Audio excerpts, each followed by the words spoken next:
You're listening to 102.9 WFPRLP, Franklin Public Radio.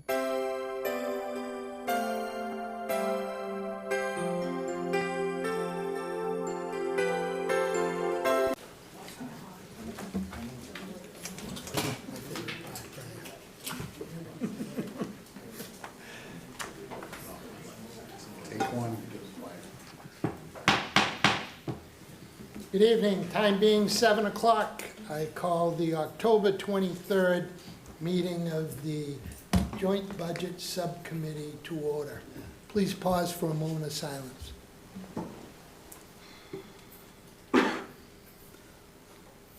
Please stand for the Pledge of Allegiance. I pledge allegiance to the flag of the United States of America and to the republic for which it stands, one nation, under God, indivisible, with liberty and justice for all.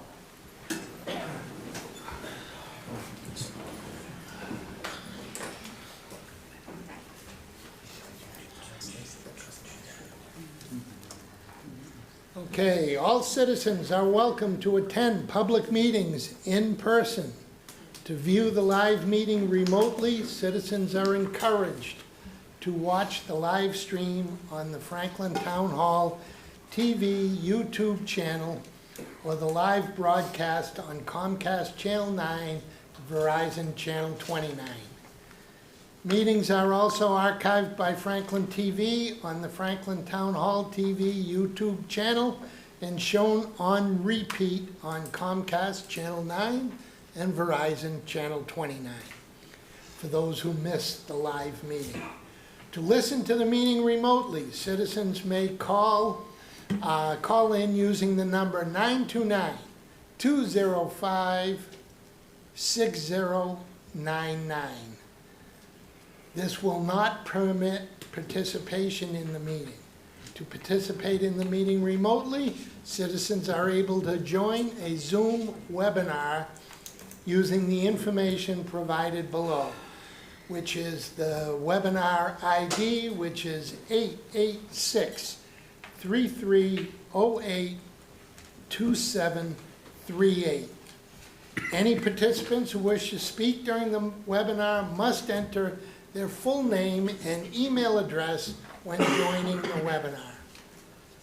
All participants will be automatically muted upon joining the webinar. In order to speak, participants who have entered full name and email address will need to select the raise hand function to request to be unmuted. All speakers will be required to state their full name and street address before commenting. Okay, with that, we'll move right into the agenda. The first order on the agenda is the approval of minutes from the September 11th, 2024 meeting. I would entertain a motion to approve. Moved. Second. Motion and a second. Discussion, additions, deletions. Seeing none, the vote will come on the motion. All those in favor signify by saying aye. Aye. Opposed? Motion carries. Okay, next item is the updated town administrator 5-year forecast sketch. Jamie, I'll turn it over to you. Sure. Thank you, Mr. Chairman. So very briefly, for those on Zoom or at home, again, if you're looking to follow along, you can go to franklinma.gov, the town calendar, go to tonight's meeting, and everything that I'm speaking to will be right there in the packet. Mr. Chairman, through you to the committee, and those listening, I outlined this in the memo. If people read the 2 or 3 page memo, they know exactly what I'm going to say.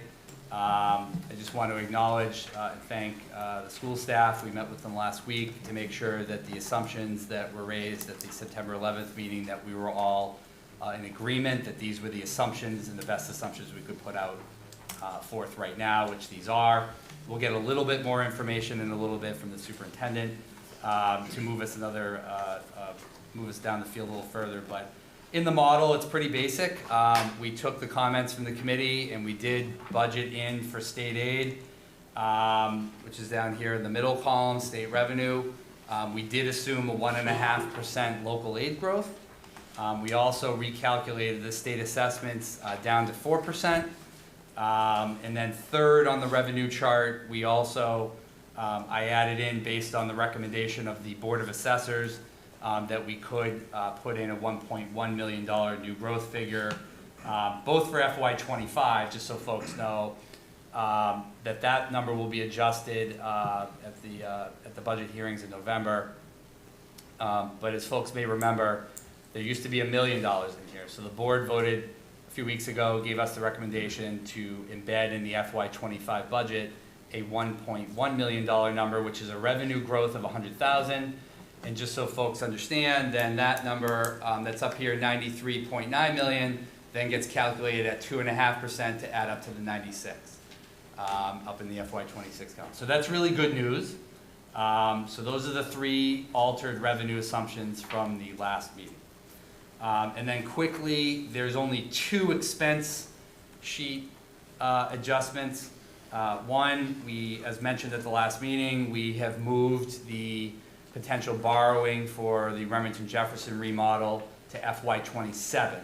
So that is now not in FY26. As I mentioned at the last meeting, but just to recap, so we say it again, the facilities department will be looking for a capital request this fall and this winter to hire the OPM, which is required by law. And then once we hire the OPM, we will go into the architectural and design phase. And so we're still about a year away from really coming up with what a final design of the remodel of Remington Jefferson will be. So that has been altered. And then one other thing that I did mention to the school staff when we met with them that we neglected to add in, just again for modeling purposes so people can see it.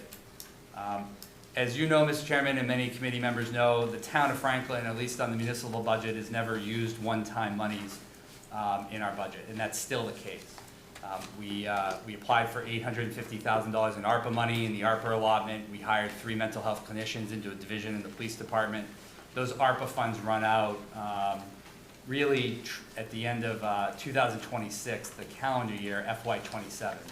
We've added in half of the cost of that into the model, which is about $150,000, and then added in the full cost of that in FY28, 29, and 30 moving forward.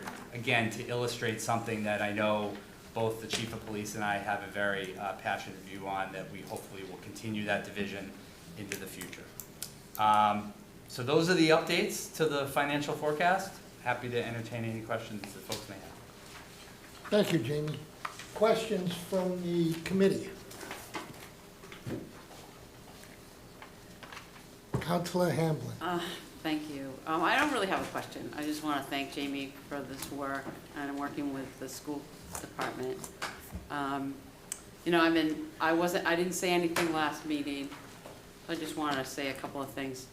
You know, I've been thinking about a long time now, like how can we do this a little differently, this joint budget in the override discussion. And, you know, I feel like we need to move forward with trust. And how do we do that, right? We need to stop dismissing other people's opinions and feelings.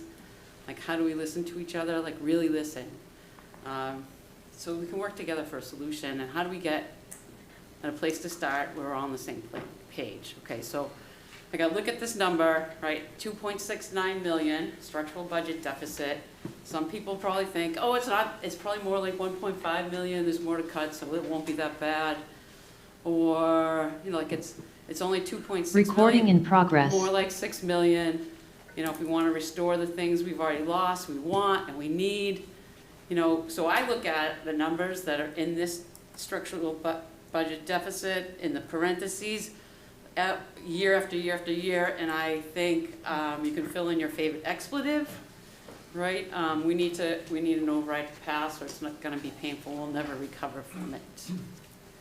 So how do we get on the same page and move together as a team?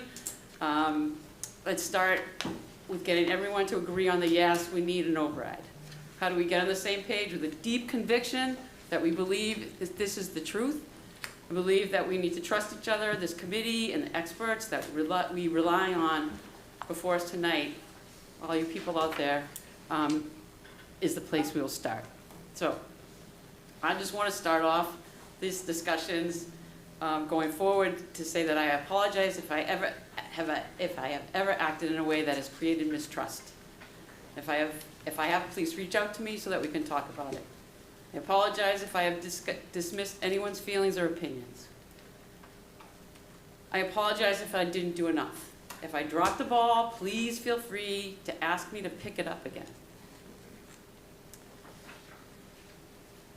Remember, this is a team. I also apologize for speaking too long tonight, but I didn't speak that last meeting, and so this is my extra time, it's my rules, right? It's like, I didn't ask the, Time's up. But it's something I feel like what I need to say to people, all right? I have been trying to get my thoughts down into words, and so sometimes it takes me a long time to get it so that it's comprehensible, I guess. So, but now I want to tell you a story, right? And this is about a quest to figure some of this stuff out. And it involves Dave McNeil, and I didn't ask him if I could talk about it, so I apologize to him right now. So one issue on the council we hear about a lot is this doubt about the school district part of the budget, right? We don't see it all the time. We get things like, it's top heavy, we don't see the line items, what do we spend the money, what do they spend the money on? How does the school committee budget process even work, right?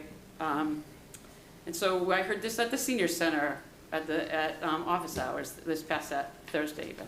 So how do we move forward and not dismiss these opinions, and how do we get people the answers they need to join us and be on the same page, okay? So this is what I did.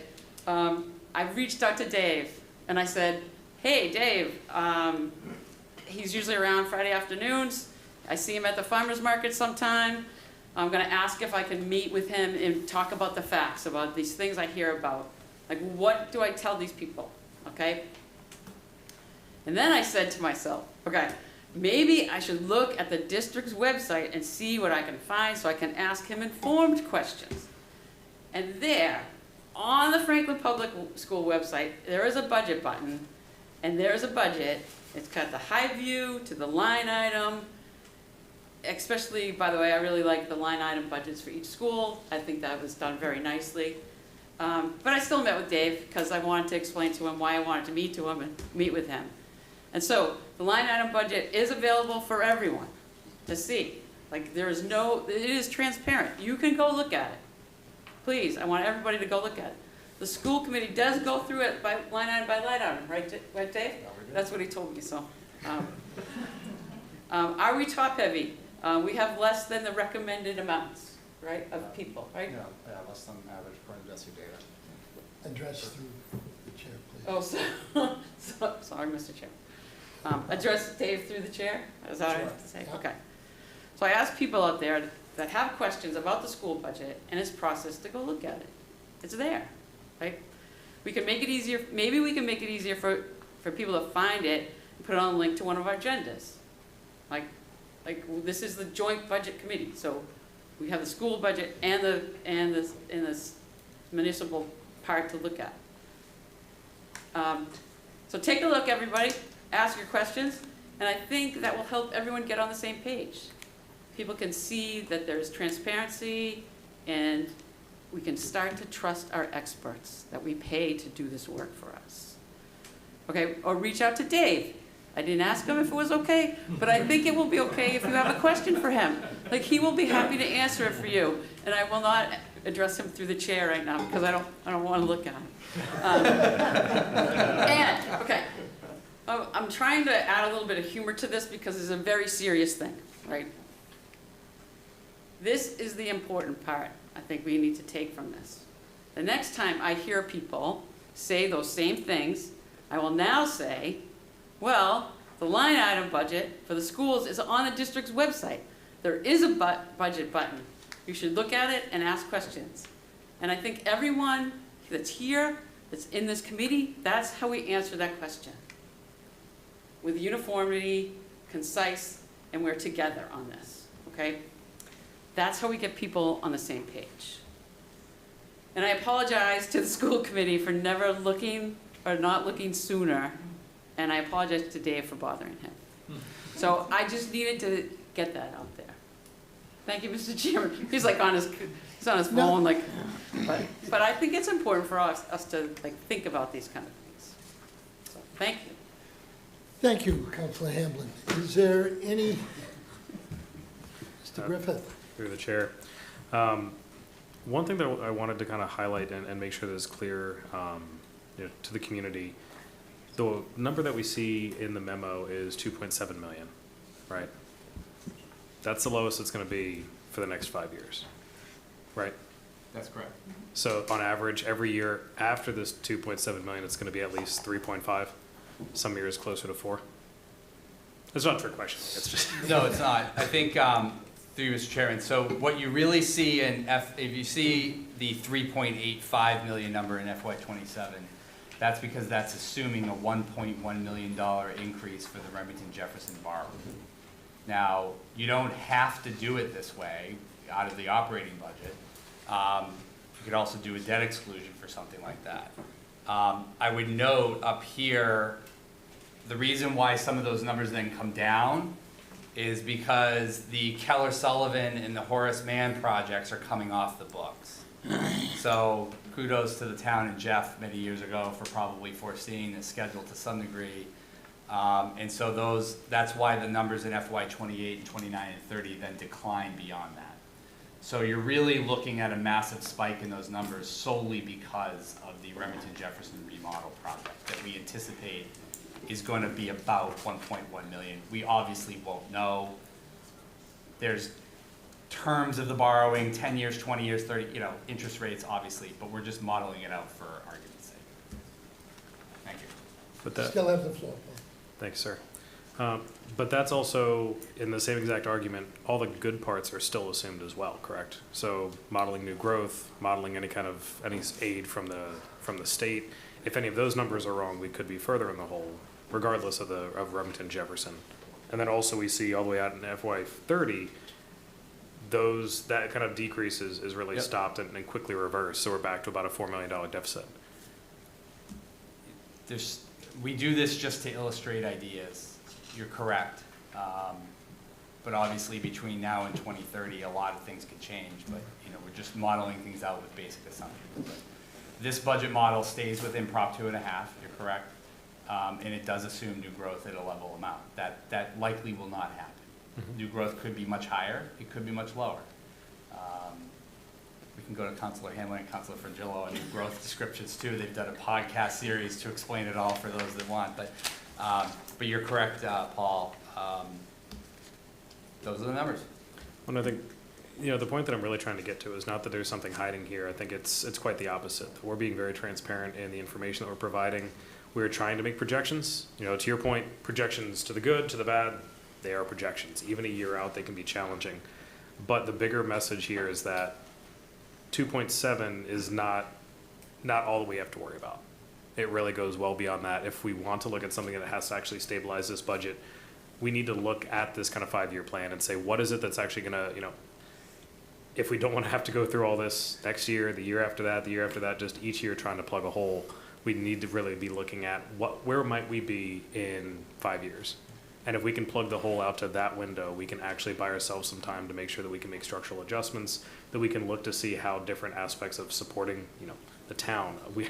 I remember, when we were going over earlier this year, it feels like a long time ago, all the things, all the priorities that come across your desk, I think if we could for 1 year say, you know what, we can actually do this, instead of having to find out where we're gonna cut, whose names do we have to parade through this, I think that would be really impactful. And that really is the idea, I think, of doing this once for with that in mind, the next 5 years in mind, because it is a challenge.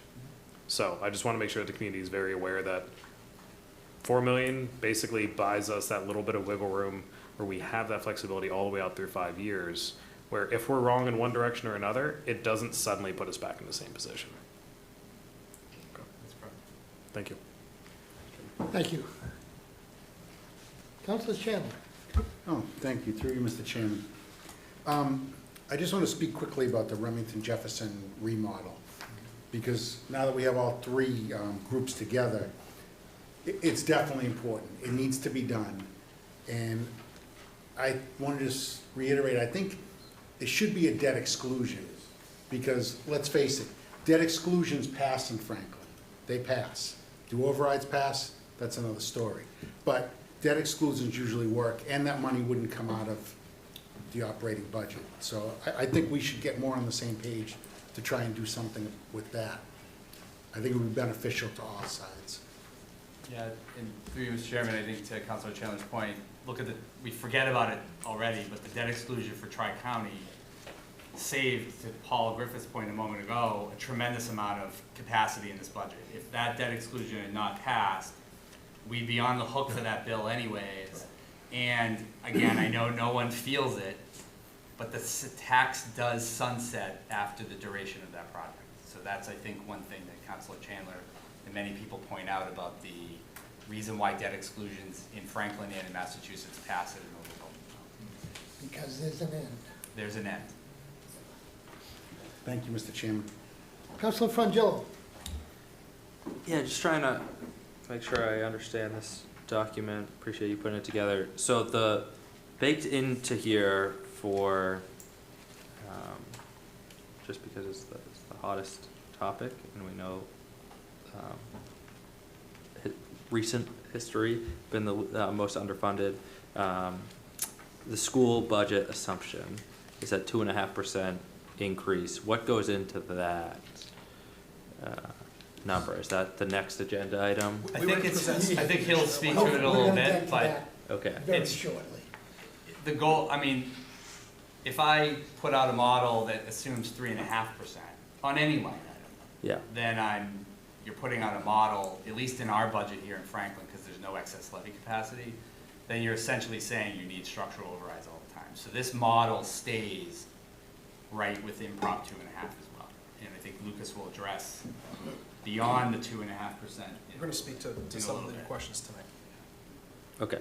So the 2.7 at a loose estimate, and maybe the rest of the questions will come, is services this year, whether you're satisfied or not, roughly maintained. 2.7 short, just to do that. That's correct. So the 3 million, It's the floor. the council added in the 3 million in one-time revenue into the budget, right? And that number, because of new growth in local receipts, are trending in the right direction, is a little bit lower than 3 million. That's the 2.7 million number. And if you were to find that 2.7 million structurally, either through an override or some other technique, you then would have a solvent budget and you'd live within Prop 2.5. I'd also mention really quickly, this is a sketched out model right now. I know that there will be some smaller municipal budgets that in the expense line items, the expenses will not go up 2.5%. And that's why the schools, by the time you get to April, May, June, and when we do the November recorrection, which is our fall town meeting essentially, usually the school department budget is 2.8, 3.2%, 3.5%, whatever that is, because we're able to find other things once we go through the budget development process. Yeah. But that, for illustrative purposes now, we just do 2.5% right down all the columns. Okay. That's helpful. Thank you. All set? Yeah, for now, yeah. George? I just want to make a point that they're actually on Melanie's issues of trust. There's actually a trust committee in this town, and it's called the Finance Committee. And yet, right now, today, there are more people in the audience. I've been on since 2013. There are more people sitting in the audience today than we have had at all the meetings since 2013. And I make the point all the time. But I'm assuming people watching on TV, you want to trust. At this table, I have a chief financial officer of an insurance company, a president, COO of another company, a retired old banker. And the ones that aren't here are, my vice chair is traveling in Asia. She's a COO or a CEO of another company. There's a lot of power, a lot of good questions, but people have to show. Every single department head has sat where Jamie is, every one of them. I think at least twice over the last 3 years, for open to questions, always open to questions. There's nobody here asking them. So when I read, and I probably shouldn't read, that nobody Depends on told, what you read, sorry. yeah, nobody told us. Yes, we did, over and over and over again, but nobody cared. Nobody cared. The trust committee meets, our next meeting is? November 6th. November 6th. It's to relook at, you know, the adjustments on the budget for the council. I just, it's the most frustrating thing in the world to sit in that chair and look out there and see nobody, except Max. Max is here tonight. He's been a regular for us and asks good questions, and when he asks questions, he gets a decent answer. So I guess I'm preaching to this choir, but the people out there, you know, there's a whole lineup of people on. Ours don't have 3 or maybe 2 or 3 on Zoom. And yet we're the only committee in town that does the work. These people, Nicole and I always forget, Lauren, and I can ask some pretty good questions, and we do.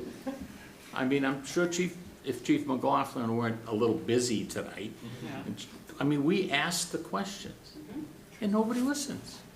So I don't want to hear that we didn't tell them. Yes, we did. Yes, we did. The superintendent gave great this early on, through May, through the budget hearings. And before that, we knew there were going to be issues, and they were stated. So, all right, I'm done. Thank you. Thank you, George. Any other councilors, committee members? Paul? Thank you, Mr. Chairman. Through the chair, I think Mr. Chandler brings up an interesting point here, and maybe something that we can look at going forward is where we could break things out, where they could be debt exclusions versus things that are included in the budget, especially across, you know, this 5-year window. I think it goes to kind of the point of what we're doing here and what solutions could we actually find, and that could be one of the more creative ways, is see how often we could break out with debt exclusions for specific items versus, like right now, we were talking about one, but are there other things that we can look at where that could be a viable option to allow for kind of more regular community input on, you know, those funding sources, and kind of to the heart of what came up sometimes in the spring, making sure things go exactly where people want them. That's a sense from, you know, basically we know that that's the one way that we can actually assure that the money's going to one specific topic. So if we could look at that and just kind of see where that might be viable. I don't think there's going to be a whole lot of options, so I'm not trying to get anyone's hope up a lot here, but just that if we could break it down, even find one other that could possibly go, you know, go before people with a very specific topic, that might be helpful. Absolutely. Thank you. Thank you, Paul. Any other committee members have a question on the update? Sure. I just, Ruth through you to Jamie, on line 710, the retirement of debt, the non-excluded, those numbers, it was 2.6 and it went down. Is that just because of the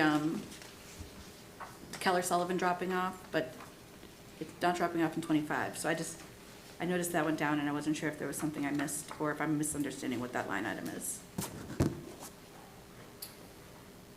In 27. So you would end up by then, if you look up at the chart up here, both the Horace Mann and Keller Sullivan projects in FY 27 drop off in 28. That's probably a pretty good reason for the decline in that. I thought But that those are also, Sorry. well, I'd have to look at the debt schedule, the non-debt excluded ones, and just see what projects are coming off the books. And maybe I'm wrong, but I thought last time that number was like 2.6, so I thought there was a change there. But, I'd have to look at it a little deeper, but. yeah, I'll I don't take a have look at it. I don't have the other agendas in front of me, isn't it? So I guess I just wanted to figure out if there was something there that I missed. And then the other thing I wanted to just ask was about, so 192, obviously the facilities conversation that, you know, we had 500,000 in the facilities for the override, but then it didn't pass. So is that, and through the chair to George, I do listen to your meetings. I don't code the meetings, but I, like most of those crew out there that I know, they'll catch it on YouTube or, you know, Steve Sherlock. So we do watch sometimes. And I think that's why we're here. But so I was just curious if you guys were, because I know Lucas is going to present on savings from the redistricting, because I think one of the things that I heard in the community from maybe those people who weren't part of the consolidation concern, like the parents were really concerned we were consolidating schools, but the larger community was grateful that we were consolidating schools and thought we were maybe have a little bit more savings, and Lucas is going to go into that. But I was curious, is this the line item where we should see savings on the facility side? And maybe you could talk about like projecting that. So in account 192, public property and buildings, you have both the salary line item and the expense line item.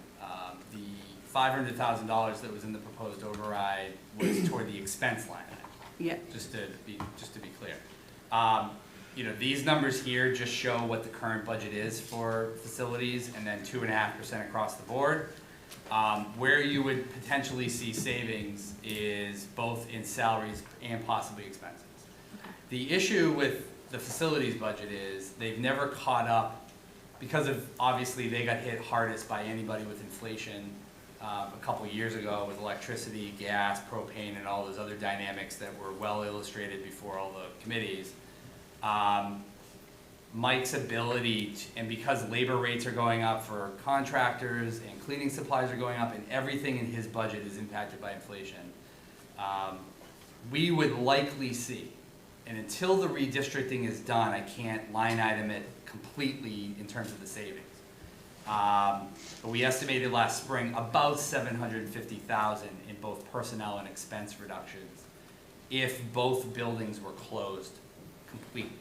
I know that may not be the case with Kennedy, so we'll have to see how that goes. But ultimately, I believe the savings from redistricting, even with what you've presented already and where you're at in the process, I think would alleviate the need for an additional $500,000 to be asked in the override again, because those expense savings would basically replenish the facility's budget to their purchasing power to be able to deal with the effects of inflation on every line item of their budget.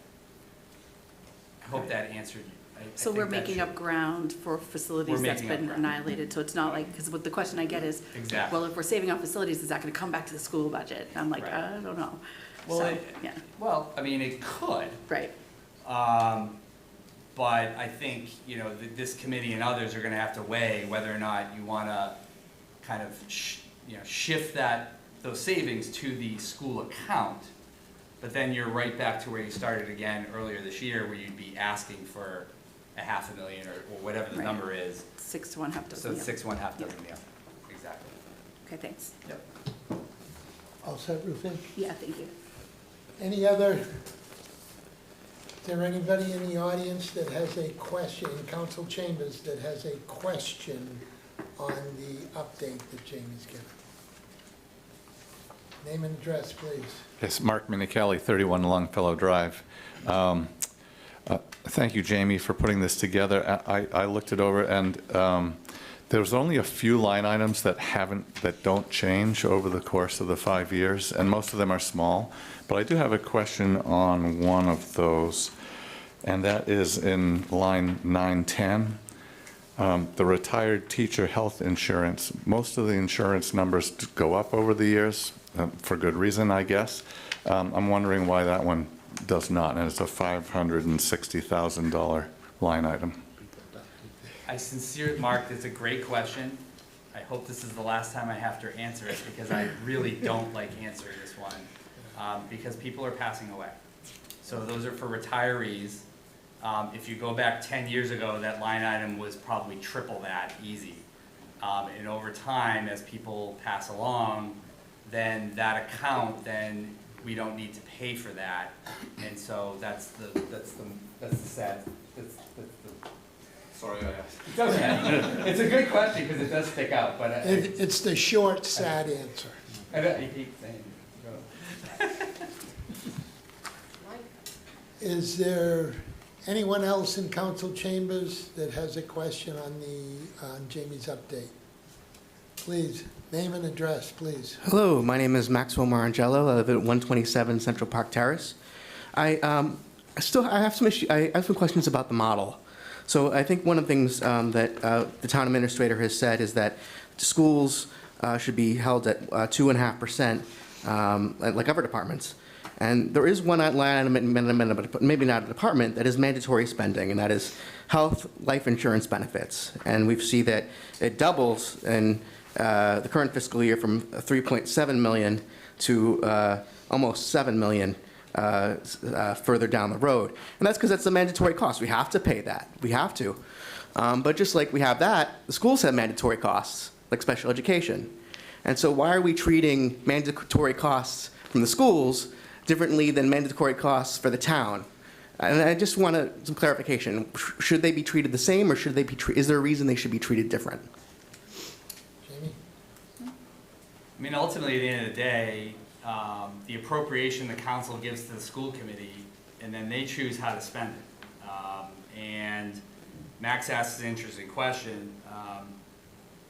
Those numbers are in there because we model them out at a very expensive rate because health insurance is going up astronomically. I don't know, and I don't believe I think this is an unfunded mandate question that I think, Mr. Chairman, you know well, and every other person knows. These are struggles that, municipalities face. I don't know how to answer whether they should be treated the same. That's really a question for the school committee in terms of their allocation and what their prioritization is and how they allocate money as to why all special ed or not. I don't know how that actually works in terms of what the requirements are for the state. Maybe Lucas could chime in. We could try to, when we present, Yeah. we can fill in some of the gaps as we hear. Okay. Yep. Great, thank you, Lucas. Please, name and address, please. Celia Cartwright, 213 Peck Street. Just wondering, are the school healthcare costs included in the school budget? I know they're called out on the municipal side, and so. That's a great question. So the school, only for employee health insurance, only employee health insurance is located in the school budget. Unemployment, property and casualty insurance, workers' comp, like all sorts of other types of benefits and insurances are all in the municipal budget. So it's just employee health care. Is there anyone else? Please, name and address, please. Jason Joyce, 80 Union Street. Normally a Zoom guy, so Hello, Mr. Zoom. this is a little intimidating, actually. I feel like I've walked into my favorite Wednesday night television show. You guys are really there. Your favorite? I know, I need better taste in TV, I guess.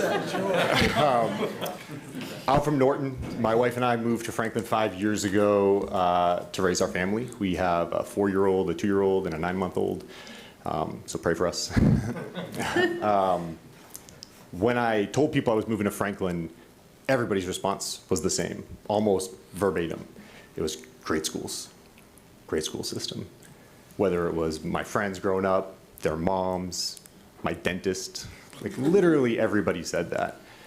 And it's what made me so sad when I was talking to a friend. I used to teach middle school in Boston, and a friend of mine teaches in another district now, but she said she was so sorry about what was happening in our schools and almost offered her condolences about the budget situation. And it broke my heart. She's a little more inside baseball because she's a teacher. She's probably more familiar with some of this, the budget process than the layman is, but I think she's a canary in a coal mine. I loved the presentation last week about the branding. I think the shield is wicked cool. But surely our brand isn't how we want to brand ourselves, but how we are perceived. And I worry that the reputation that you all, in part, helped to build over years and decades is slipping in months and weeks and days. And I think we're at the hour right now where some urgency is required.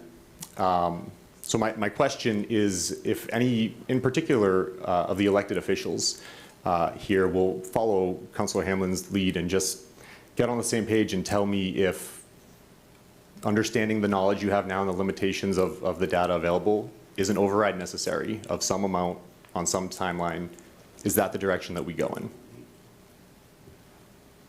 Thank you. Not for you, JB. That's for us. And I will certainly speak for myself. I do believe that an override is needed. Time frame and amount, I'm not sure. I think that's yet to be determined. But I definitely believe that we are in a position where an override is needed. My opinion only. Is there, Sue, please, name and address, please. Do I have to introduce myself again? Susan Dewsnap, 10 Garden Street. I do have a couple of questions just for clarification. So Jamie, in your memo, you mentioned that when the governor's budget release comes out, there could be some changes, and this is an estimate. It's fluid, I get it. But which line items do you think could be impacted by that information? Well, this entire sheet, or at least the bottom half of it, excuse me, the state revenue portion will be completely dictated by the state. And then the assessments and other votes down at the bottom. Those are all based off cherry sheet numbers that we get from the Commonwealth when the governor files her budget in late January. Okay, great, that's helpful, because I'm really looking, if your objective is to kind of find that bottom line number, waiting for those numbers could give you a small advantage, in my opinion, because these aren't big numbers to begin with, right? So if they're going to fluctuate a little bit, I wouldn't hold off waiting for those numbers if they're not going to fluctuate too much. Just be my opinion. The other question, I want to piggyback on what Celia just said, because it hit me as I was going through the line items. If the school department pays for their health insurance benefits, but the rest of the municipal departments do not, shouldn't the school department have their health insurance benefits broken out from their total number, and that number uplifted at 13%, and then the rest of it uplifted at 2.5%? That would be kind of my thought, because I think to ask the schools to absorb the full amount of those health insurance increases where the other departments don't have to, I just think you're underestimating what the true shortfall is here. So that I'd ask you to consider that when you're doing your calculations. I don't know, it's hard. Mel, I'm so thrilled that you said what you said, because I actually was reading the school budget today. Again, I need a hobby, but I couldn't identify where the health insurance was in the number. There are some big numbers in there, so. And I'm all done. No, I'm not trying to stop you. I'm just asking if. I'm done. I think I'm done. I'm talking, so I'm done. No Thank problem. you. No problem, Sue. But Jamie, go ahead. So I just want to clarify a couple things. Number one, Sue is correct in my assessment on the local aid aspect. The idea that it's going to go from our assumed 1.5% up to like 5 or 6 or even 3 is unlikely. That said, to Mr. Joyce's point a moment ago about perception, right, is that, you know, there's an overwhelming amount of school districts facing the same problem. And politically, that can be very powerful. It would be my hope, as I have articulated numerous times, and many other managers and mayors have done to the governor and lieutenant governor as well, that you need to help in this cause. We cannot override our way, as a state, I'm just saying as a state, we cannot override our way out of this problem. State government at some point needs to step in. So I have a sliver of optimism that maybe with the surtax money surplus that's there and some other revenue sources that come in the state, I'm hoping that the governor and lieutenant governor will see the statewide trend and being able to put those numbers up higher than we thought. But in all earnest, I think Sue is completely right. It's likely not to be higher than what's here now. You're fiddling with a few dollars. The second point I want to make is we don't break out, and I'll put it up on the screen, if you look up at benefits 910, and there's more accounts here, but the retirement and pension, health and life benefits, and for some reason it's not coming up on the screen. We don't break down our employee health insurance into individual departments. It's just one lump sum for all municipal employees. The schools have a line item somewhere in their budget, and I know they've put it on charts a ton of times before, because I think 75% of their budget is salaries, and then like 13% is healthcare. We usually, as a rule of thumb, say about 87, 88% of the school budget is employees in healthcare and benefits. So the superintendent can speak to where that line item is there, but for us, for the municipal employees, our benefits program all is right in one line item. We don't divvy it up. Like the Board of Health doesn't have 3 healthcare accounts. The Conservation Department doesn't have healthcare in their expenses. It's all in that 1,910. That's just municipal benefits right there, or municipal health employee insurance there. So I just wanted to make sure that was clarified, Mr. Chairman. Thank you. Thank you, Jamie. Is there anyone else in council chambers that has a question on the update? Is there anyone out there in Zoom land that has a question on the update?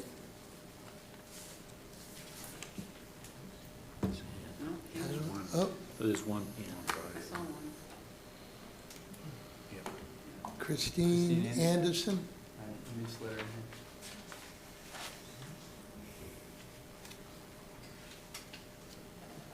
Christine, can you hear us?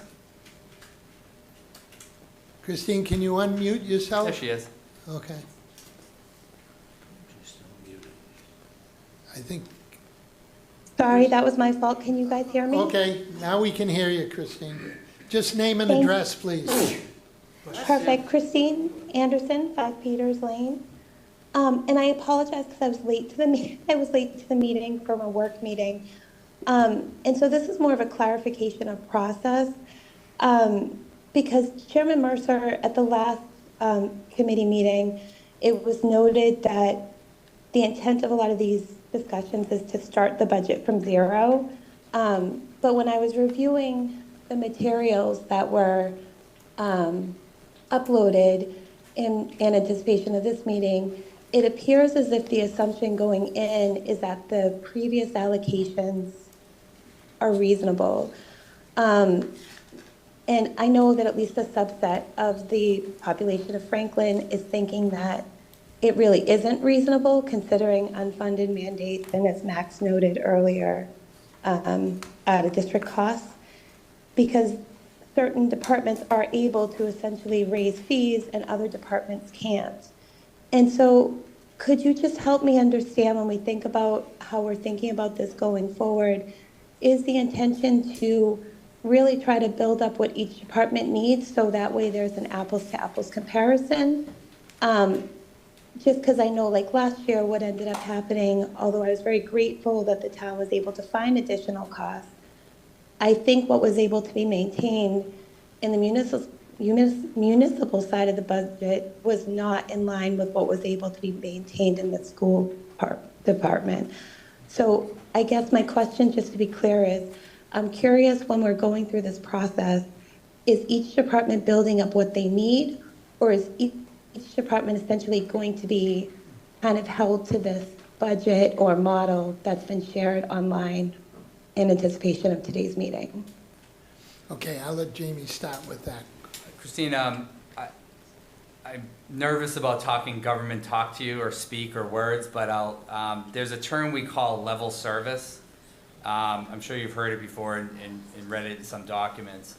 In terms of spending, I ask for departmental budgets each year based on level service.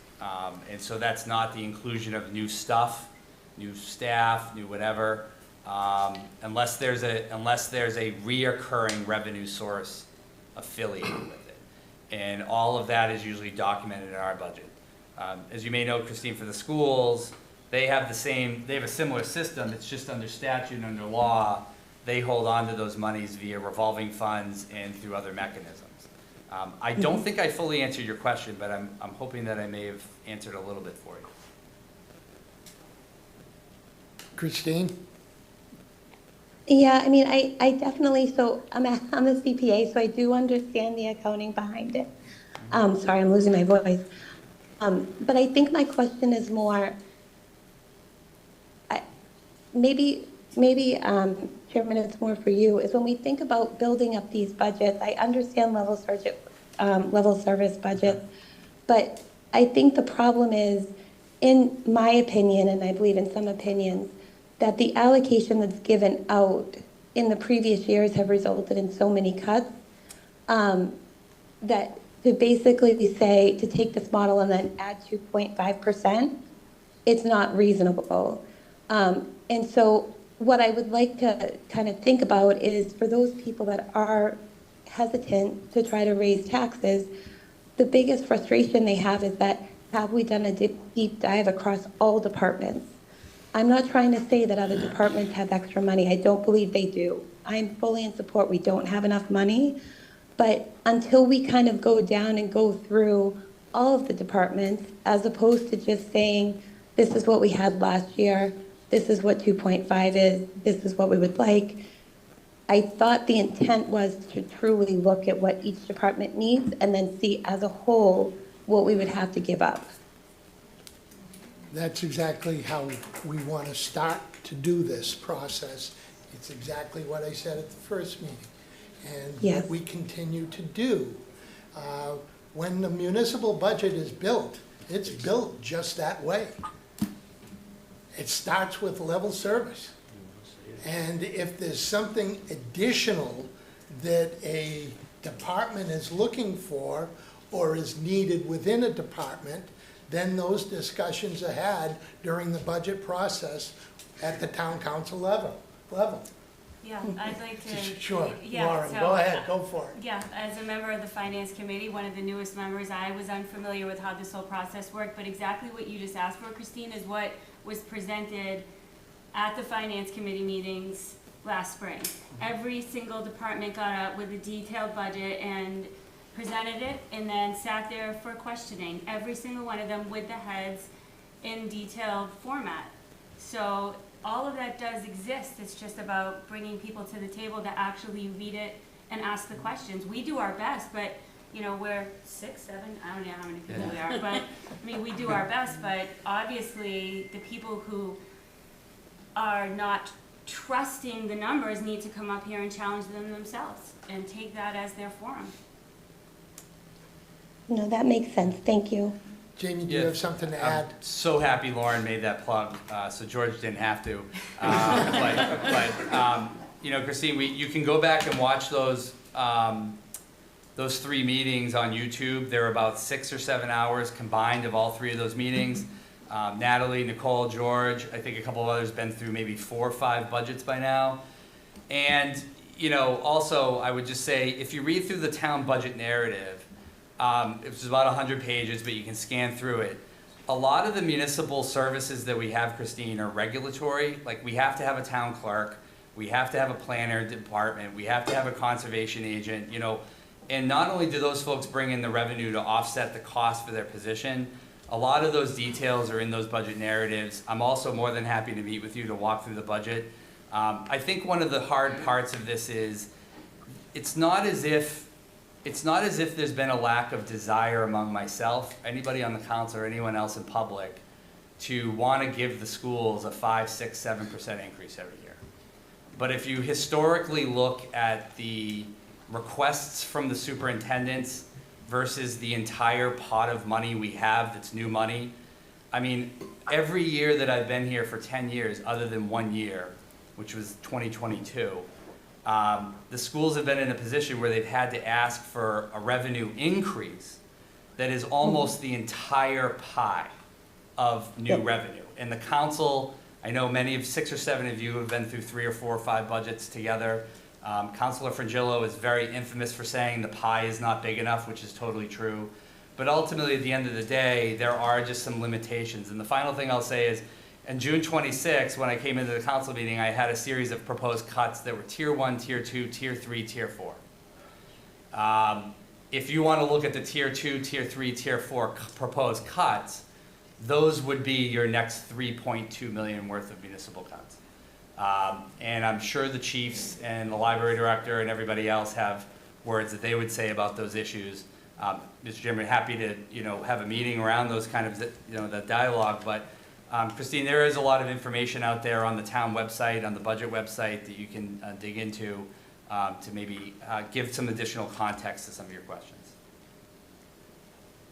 Christine, are you all set?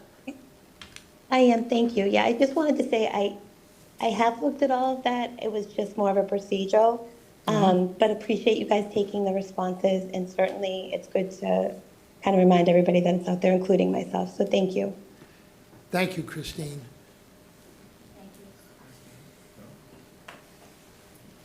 Sorry. Roberta Trahan, 1 Green Street. This might be political football. I'm in the red zone and I'm about to pass it. But is there a reason why the hold harmless money is not included in the 5-year forecast to sort of work that out? Jamie? It doesn't really relate to the budget 5-year forecast that I've put out. It's not a line item that you stick out there. It's a calculation the school business administrator on an annual basis does, I'm assuming, and at least when Miriam was here, she would always update us every year, I think, with what the hold harmless number is. I think Bob did that earlier this year. But I think the hold harmless issue has been so well documented. We wouldn't put it in this 5-year, we wouldn't put it on this sheet. It's missing from my memo, but we wouldn't put it anywhere in this calculation. Okay, thank you. Thank you, Roberta. Name and address, please. Yes, Mark Minichelli, 31 Longfellow Drive. Just one quick question on the level service funding, and it's really more for superintendent.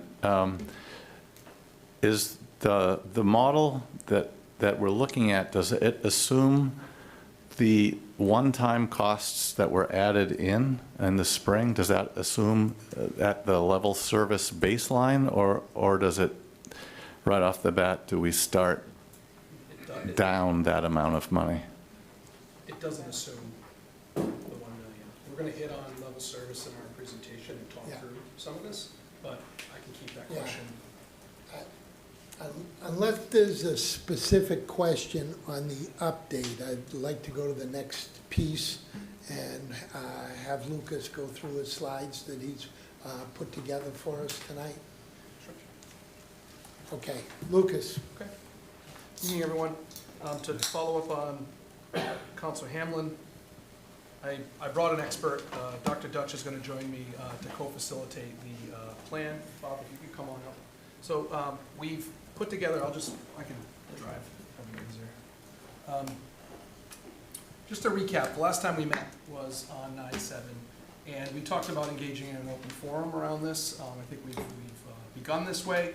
We're also in the process of working collaboratively to try to really address our financial situation. Appreciated the comments from the community and the councilors around this. I think there's some shared interest in trying to solve this. We may have different approaches or different thoughts or ideas, but I think what I'm hearing is some shared agreement around that. Just an update on the school district. We're undergoing reorganization. I prepared a few slides, and we've also prepared some preliminary budgeting that we can use to just share with the community to be as transparent as possible with this joint committee, but also with the community. But ultimately, what I'd say is, well, when we share about reorganization, while it was a key strategy for us as a district as we move forward to look at more long-term sustainability, it does not solve the budget deficit that we've discussed today, even just at the onset. So just to recap for those who maybe aren't aware, what we are currently undergoing, we made the decision to unify. We have 3 middle schools in Franklin, to unify to 1 middle school that will still be a grade 6 through 8 in one of our complexes. The second point is unifying. We have 5 elementary schools unifying into 2 complexes that will have a K-2 and a 3-5 middle school in each of those 2 complexes. And we ultimately will be closing as elementary schools the Parmenter Elementary and the John F. Kennedy Elementary School. So that brings us to the third point, which is around preparing for our ECDC, which is our early childhood program. Their expansion, they are in a building that they are expanding beyond the capacity of that building, and will be utilizing the Pond Street location to to service students at both there and ECDC. The second piece is around, as we look at universal pre-K, which could be something we see down the road. That was part of the educational visioning process we went through that led to that decision. And the last piece I'd mention is with that is looking at the Pond Street location to create some opportunities to generate revenue, focusing on a child care center that we could prioritize our staff and help with teacher recruitment retention while also housing ECDC, which has growing, expanding numbers within the district. So trying to utilize the spaces we have within the district. The key takeaway, you'll see at the bottom of each of these slides, we just tried to put like, what's the point? Because just trying to keep this as clear as possible, right? We're trying to right size our district, but it's gonna take careful planning and collaboration amongst the departments. I will say, just to shout out our facilities, town engineer, DPW, as far as town departments have been actively engaged in some of the physical things that we're working through, and we're appreciative of that. We've also been in collaboration with our police department. As you know, we have school resource officers to engage with them on models as we move forward. So I don't have specific details to share, so I just would say that ahead of time to save a question. But we're working through this as we go, and we're trying to prioritize different pieces of this process. So this is just a broad overview. It's trying to give folks just some transparency on the process and the timeline that we're engaging in.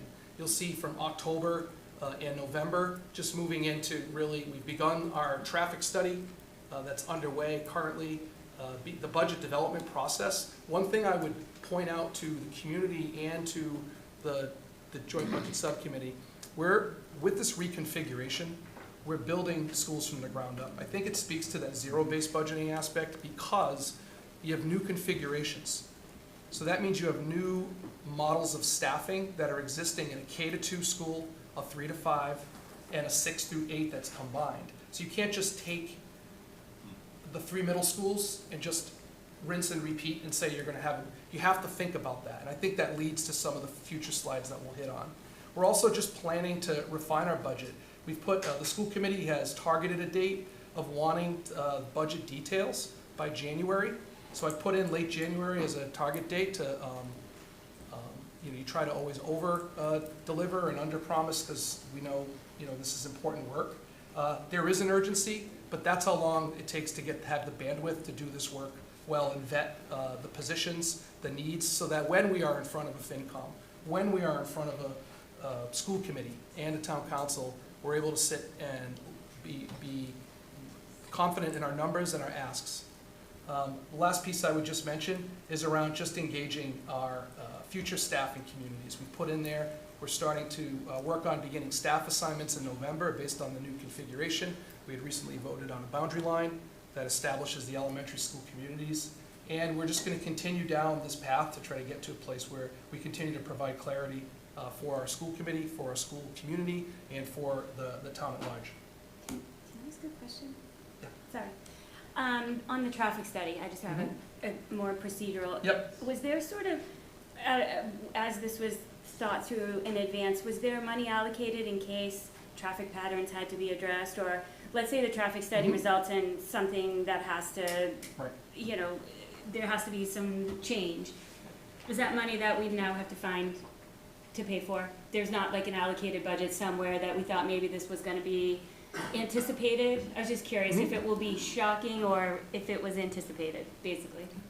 So I can just speak for one thing we did was when we were deciding whether we were going to actually move with reorganization, we weren't going to invest funding into a traffic study or whatnot. If we did, it's like if we didn't know what mountain we were climbing, we weren't going to set the stage to buy the gear and do what we were going to do.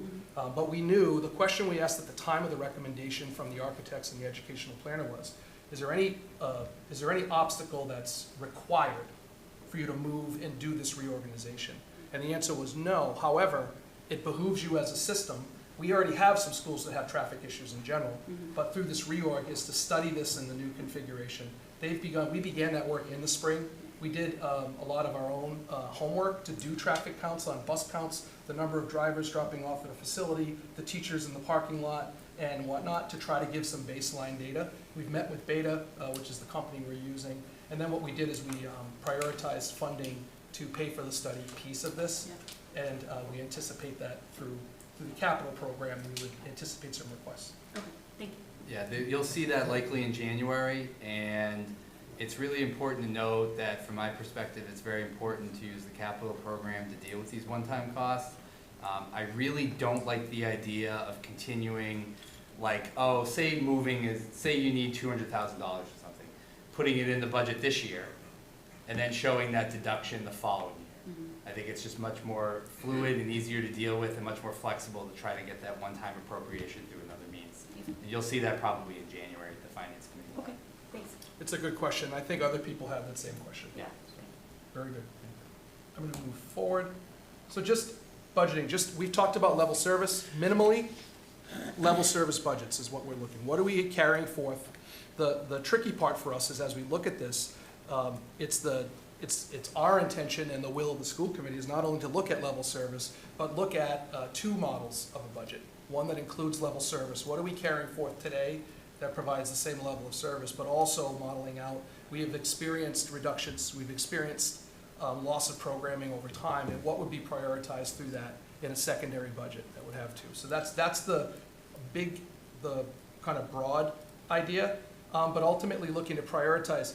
Staffing and our budget are so closely tied hand in hand that this reorganization and the staffing needs is key to developing and building the budget. So that's what I wanted to just emphasize with folks who are tuned in and have been tuned in. As I look behind me, I see many people who've been along for the ride throughout the past few years, is around trying to make sure that we're thoughtful and we're really looking at what are the drivers that are in our control and what are drivers out of our control, and how do we maximize economies of scale. That's ultimately one of the areas that we'll look at. So while we'll see certain decreases in costs on salaries, utilities, potentially, Mr. Helen mentioned some of that already.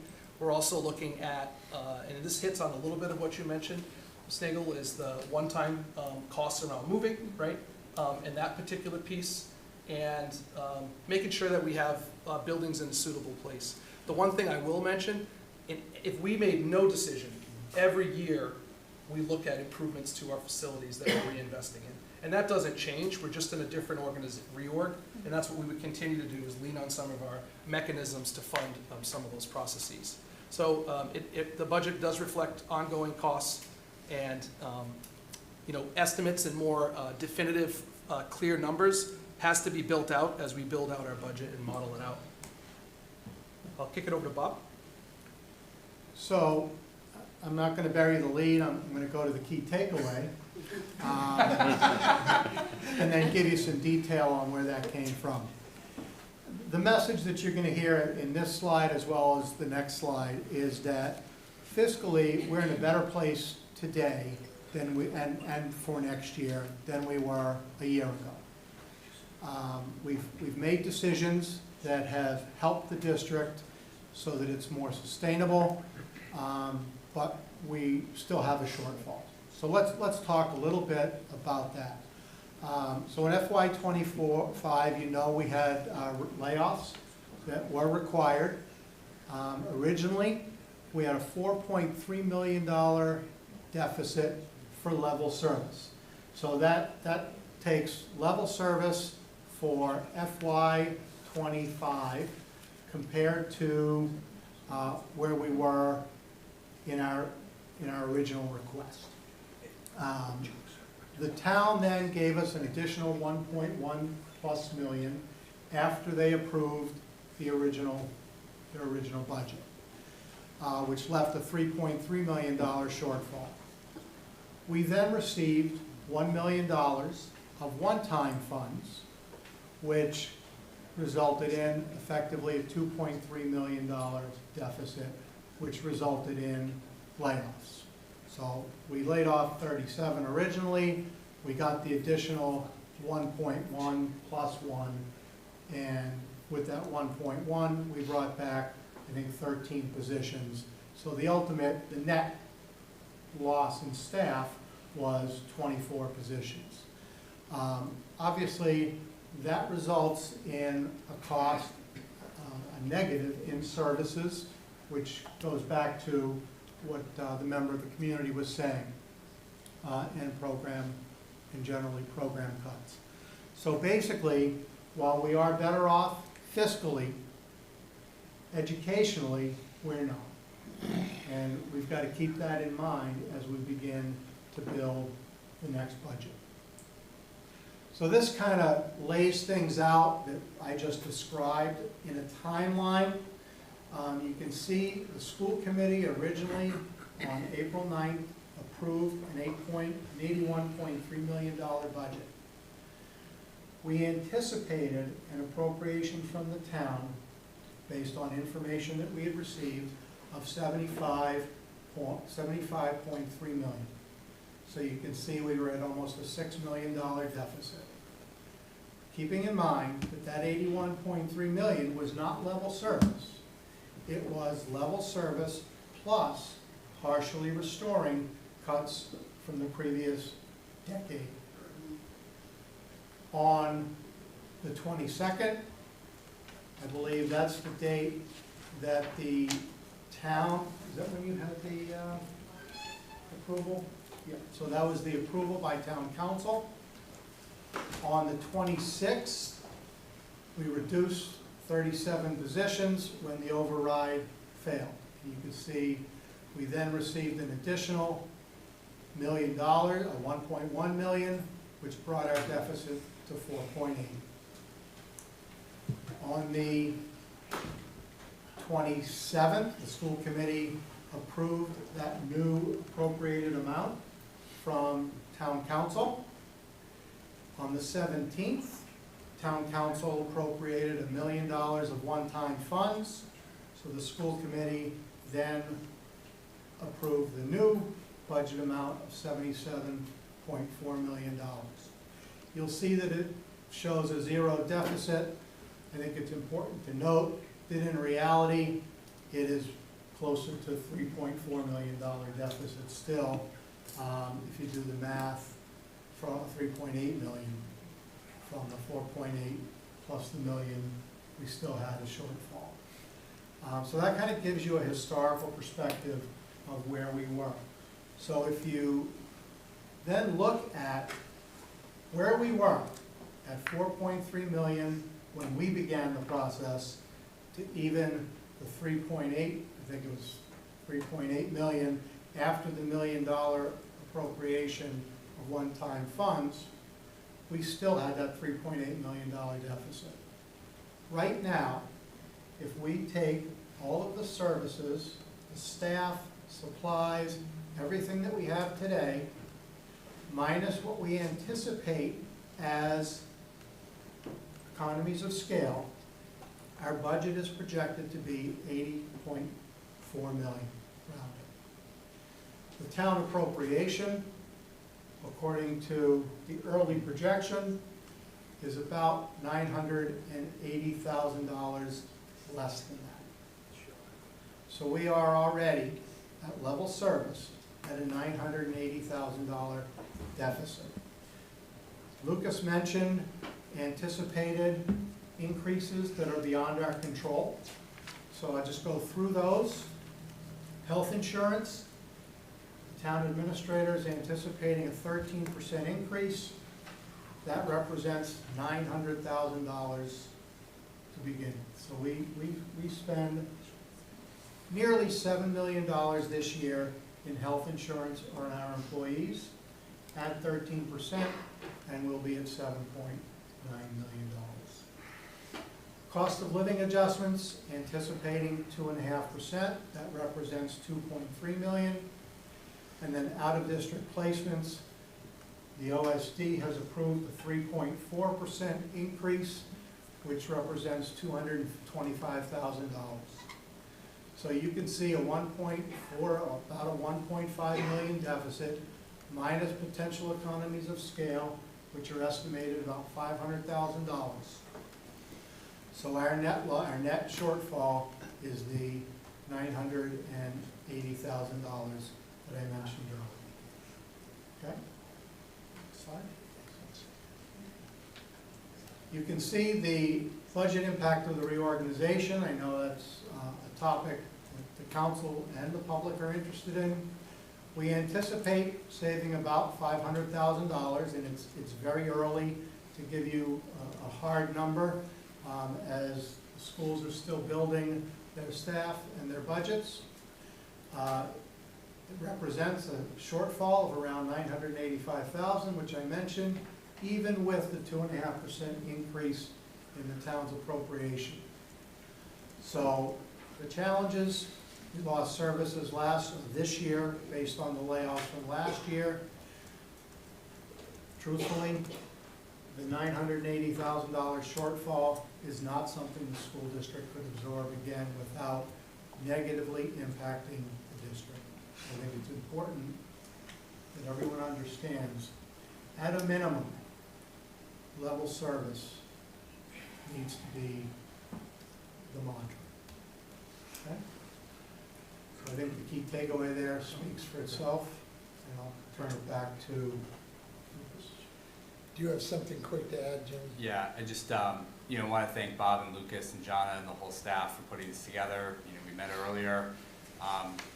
So where you come out at the end of this, if the community wants exactly what we have today, if level service means what we have for both schools and town municipal departments, what we have can be funded in FY26 as is, again, early numbers because of the healthcare and the collective bargaining, but as you're modeling this out, you're looking at a $3.7 million shortfall to cover level service, and the community and the schools under that model are living within the Prop 2.5% model. But you're in a $3.7 million shortfall from achieving what Bob just said, which is that level service model. Thank you. Thank you, Jamie. Dave? Thank you, Mr. Chairman, through you. Bob, Lucas, John, just the whole team, thank you very much. And Jamie, thank you as well for all the work that that everyone's been doing individually on their teams and collectively. We appreciate the collaboration. Bob, I just kind of wanted to walk through what we just talked about again for some clarity and to continue to digest these numbers and to Jamie's point as well, to understanding kind of the full picture of what we're looking at in terms of the deficits. Do you mind going back to slide 6, please? Yes. So. Yes. Yeah. Exactly. So, Bob. So that these numbers here. This is FY25. The deficit relative to what we had in FY24, correct? No. Of level service? Yeah, yes, I believe it. Okay, all right. And so then at the end of the day, that 3.3 million, that's currently what the deficit between what we had with what the level service would have been with FY24, correct? 2.3 because of the one-time funds. Yeah. I know we didn't buy any positions, we didn't bring back positions with that. Yeah, but for the sake of looking forward, not including the one-time funding, Yes. 3.3 million Yep. would be the number that you most accurately look at. Okay, thank you. So that 3.3 million number. And then taking a look at the next slide, slide 7, you kind of go through with the different deficits relative to the level service plus budget that we were initially proposing, and then that deficit 0, like you alluded to, Bob, under the 76.47 million budget that was approved. That's kind of, we're like level setting, just leveling it out. We have a new level service. Exactly. Yeah. We're not where we were in FY24. Yeah, exactly. So that's the new baseline level service. Your new normal. The new normal, the 3.3 million deficit is on top, would be on top of that, just to get back to where we were in FY24, correct? Okay, there we go. And then, kind of rounding it out here, on the next slide, please. Taking a look at level service budget plus 2.5% increase with what we think we need for level service plus 2.5, this new 80.3 million number. That's again just based on the new level set, that new 0 Correct. baseline. Okay, and you mentioned to kind of start to bring it home here, that $985,000 number that can be found on the next slide of that shortfall, that's just with the current projections for next year based on our new normal, maintaining what we have today, correct? At 2.5% coming from the Yeah. town. Okay, so really, to get back to just level service in FY '24, we're looking at like 4.3 million-ish? Yep. Okay, and so that would, so 4.3 million to get back to level service FY '24, including all the positions, all the classes, all the services that were cut. And that's not even building upon what we had originally were trying to offer for this year in the original proposed budget, correct? It doesn't include anything else, that's correct. Okay, all right, so just that 4.3, just to get back to where we were as of now. Okay, that's what we're looking, all right. Thank you very much. I just thought it was worth getting the clarity out there in terms of understanding where we are through the numbers relative to just where we were, not even trying to build upon where we were, so. Yeah, I think one of the things that needs to happen as we move forward, and I know that, you know, the goal, and Lucas mentioned this, is to have two budgets that we present that are presented to the school committee for you to make decisions on. One of them being level service, the other determining, you know, which items that were reduced last year should be brought back, need to be brought back, and I think there's a long process that's going to go into that, as well as what other things might need to be incorporated into that budget that were not included. So those are decisions that have to still be made to get to that second tier budget that we're looking at. Yeah, absolutely, and that's not to say that everything Right. that needs to come back or is going to come back, but just for context for the community, 985,000 shortfall next year just to get the level service where we are this year, $4.3 million deficit compared to level service from last year. Correct. Okay. I would just say that you're bringing up the point that I was going to conclude with, which is around just the erosion factor. So when we present information, we're going to have to show where are we today, but we need to also show what did we reduce from the previous year. And I think that's the point you're making. If the water's creeping up on an island, right, and we're looking at the water line is reaching this point, we're trying to just put a yard marker in the ground to say, how do we get back to a certain part? And I would just say, when we think about restorations in that second budget, it's not just what's either been cut like last year, but there are other pieces along the way that I think it's a combination that makes sense, that's appropriate and can be justified within the budget to try to include, but that's what that second budget, and that's the work we have to do to get to the bottom of what that would look like. Absolutely. But thank you, again, thank you for your work. Thank you, Mr. Chairman. Thank you, Dave. Councilor Chandler. Through you, Mr. Chairman. I'm a little confused on this. Before you said 3.5 million, and now David is saying 4.5? What I had mentioned was 3.7, because you have a 2.7 million in the model that I've done, and then rounding up, the model that the schools have done is 1 million in deficit. You add those together, that's a 3.7 million deficit to carry forward level service at 2.5% growth next fiscal year. That's in October right now. Yeah. We'll see how the chips fall in the next 4 months. But that's what we're looking at right now, is a structural deficit townwide, including the schools, to keep level service next year to make sure there's no redundancies, layoffs, losses in service, classes, expense cuts to the municipal department, et cetera. 3.7 is your number. 3.7, okay. 3.7. I just kept hearing 4.5. What I think Dave was referencing was contrast that to where they were in FY '24, that number goes up a little bit more. Okay. And Mr. Chairman, one more question. Sure. Now, say the schools get 2 million of the new growth. Does that go down to 1.5, or that's not included in anything? Well, I mean, if new growth went up next year and went up to 1.4 million, I'm just making up a number. Okay. Well, then that deficit of 3.7 million goes down 400,000.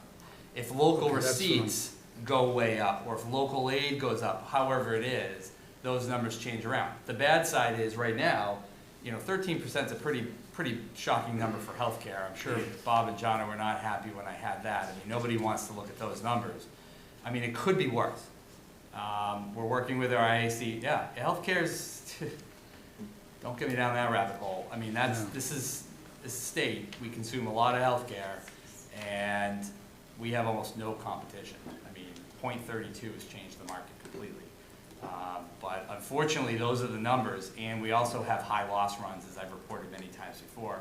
Health insurance companies lose money on the town of Franklin from a business standpoint. So we're not in a good position, but our insurance advisory committee meets once a month, and we're working through that with all our bargaining units and all our employee units. And we should have a better number at least in January to at least assume. But if any of those change, that 3.7 could go up or down a little bit. But I think we'd all agree up here, I think to Sue's point earlier, I don't think there's going to be anything, drastically changing that number by millions of dollars going into the fiscal year, as other than another pandemic hit, something like that. And so we're just going to have to tighten up the numbers as they come in throughout the year. Okay, so I just want to reiterate, because, I'm actually getting emails, what's the number that you think the override should be? We just don't have the numbers yet, so. All I can say is the town, to keep level service between town and schools, you have a $3.7 million shortfall. If that is not made up somehow, we're cutting $3.7 million worth of services next May. Okay, so even if new growth is higher, it just New be a growth couple goes up, hundred. it could. It'd be a little this way or that way, okay. The So that's- record-breaking new growth number was 1.85 million. So that's not bailing anyone out. An environment where new growth could go, it's just the interest rates, profit margins, people don't want a lot more development in town. It is true. So those things have a huge factor on that. Homeowners aren't investing more in their homes right now because of interest rates and cash flow issues. And so you don't have a lot of property improvement. It feels like we do when we drive around because of how we feel about things. But actually the property valuation is not as high as it used to be.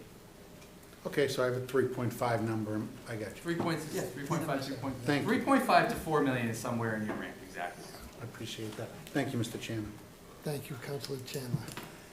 I just want to be very careful though. So I get the 3.5 number, but I'm saying it for like the 8th time.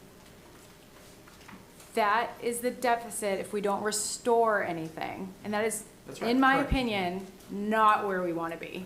That number is much higher. So like I get that everyone wants a number, but I just want to be clear to everybody, this is not the number. It's probably double that number. I don't know that, but I'm throwing it, it's not this number. So like, I just want to be super clear about that. The other thing, curious, when we do the restoration work, how far back do you think we'll go? And I ask that, calling out Sue here, because she's been talking about this erosion for a long time. At least 5 years, are we going to go back? Like, it feels like we have to do a really deep dive into at least 5 years, everything we've lost. But I just wonder, have we thought about how far back we're going to go with that? I mean, I can just speak to it from the school perspective. I think when we think about erosion, I'll use that as the analogy. I think it's going to come down to the programming we have today, the programming we've lost, and what are we prioritizing to restore as we look back. I think if you look at that list of 20 years of cuts along the way, some of those decisions were made programmatically. But for what I would say, by and large, I don't think it would be bringing back 20 years of reductions, I think, for any school district. So we have to look at what are we prioritizing in our programming so that we're offering the best education we can for kids when they enter in pre-K and they graduate as 12th grade or age 22. And I think that's going to be really the key. So I can't say like a number, like a year I'd bring it back, but I think that's where the work, and that's why we don't have a number today for you, is really looking at what do we need to prioritize if we're putting a second number out there. So be clear about level service so that we have a baseline marker for everyone, acknowledging, I appreciate the reiteration of this, because it's level service to what we had from last year carrying forth. But as we said, we're trying to and then the trigonometry here is we're going through reorg. So now you're reconfiguring things, and you're building a new schedule for K to 2, 3 to 5, 6 to 8. So I think all of this has to be modeled out, but I would say to you, the restorations are not just what was lost like a year ago, but it's looking at that more long-term and what do we need in the program? And how can we justify it and stand in front of people and say, this is what we need and this is why? And I think, sorry, Jamie, it's a good perspective because you do have to come at it from different angles. Agreed. You have to look back, but then just where do we want to be? And then prioritize, like build the dream list. It's visioning. And then go from there.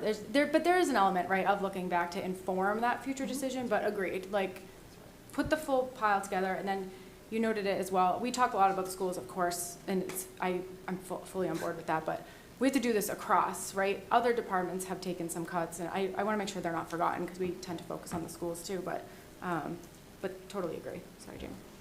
No, really well said, Nicole. The only thing I was going to add on to what folks are saying, it is the perfect time. You now know the number roughly within 5 or 6%. You know generally what you need to do to shore the fort, right? But moving forward, I think is almost as important as evaluating what was lost, restore. Ultimately, now's the time for the schools and/or others to say, what do we want to invest in for the future? So it's just a little bit of a play on exactly where I think you were going the same way, Nicole, which is in the next 3 or 4 months, as all the staff in here work on all the year-end reports and paperwork and tax rate hearings, all this other stuff, now is when I think the schools would be in a perfect position to find out what exactly do you want to invest in for the future. And I think you're exactly right. What is that huge list of needs, wants, and desires? And then at some point, the discussion has to come back here, probably in mid-February at least. You're looking at mid-February. I think we'll have the local aid numbers. I think they'll have been through redistricting. I think we'll have done a lot of the other work that we've done. And at about earlier mid-February is when you're going to have, your first. I normally do this in early March. But you're a month earlier and we'll be able to at least project out more certainty around those assumptions.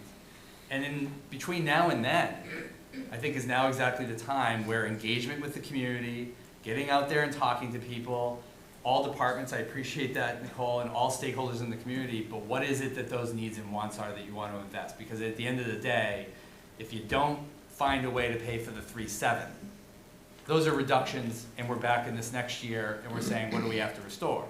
But also, I respect and understand there's a conversation in this community that really wants to happen about what are we investing in the future.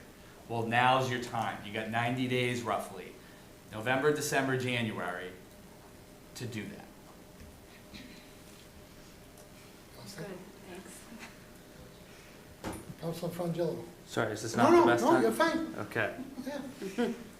Trying to get my head around everything that's happening. So, first, just procedurally,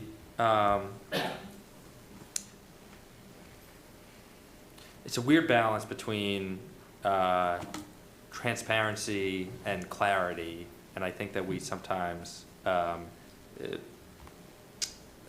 ourselves on the back for transparency when really we should be pursuing clarity. And part of that, what I mean by that, is something like a $3.7 million number, which is all your services today, continuing next year, is not found anywhere. You have to do a whole bunch of math. You have to do math across multiple, is there a reason, so just procedurally, is there a reason why we can't just bake the school level service needs into this model? Mainly the reason is I just sat down with them today and got these slides at 11:30. Okay. I could easily add 985,000 or whatever into the model after tonight's meeting and repost it. But if that helps folks, that's there. I think what the germane issue is you now have an idea of where you're going.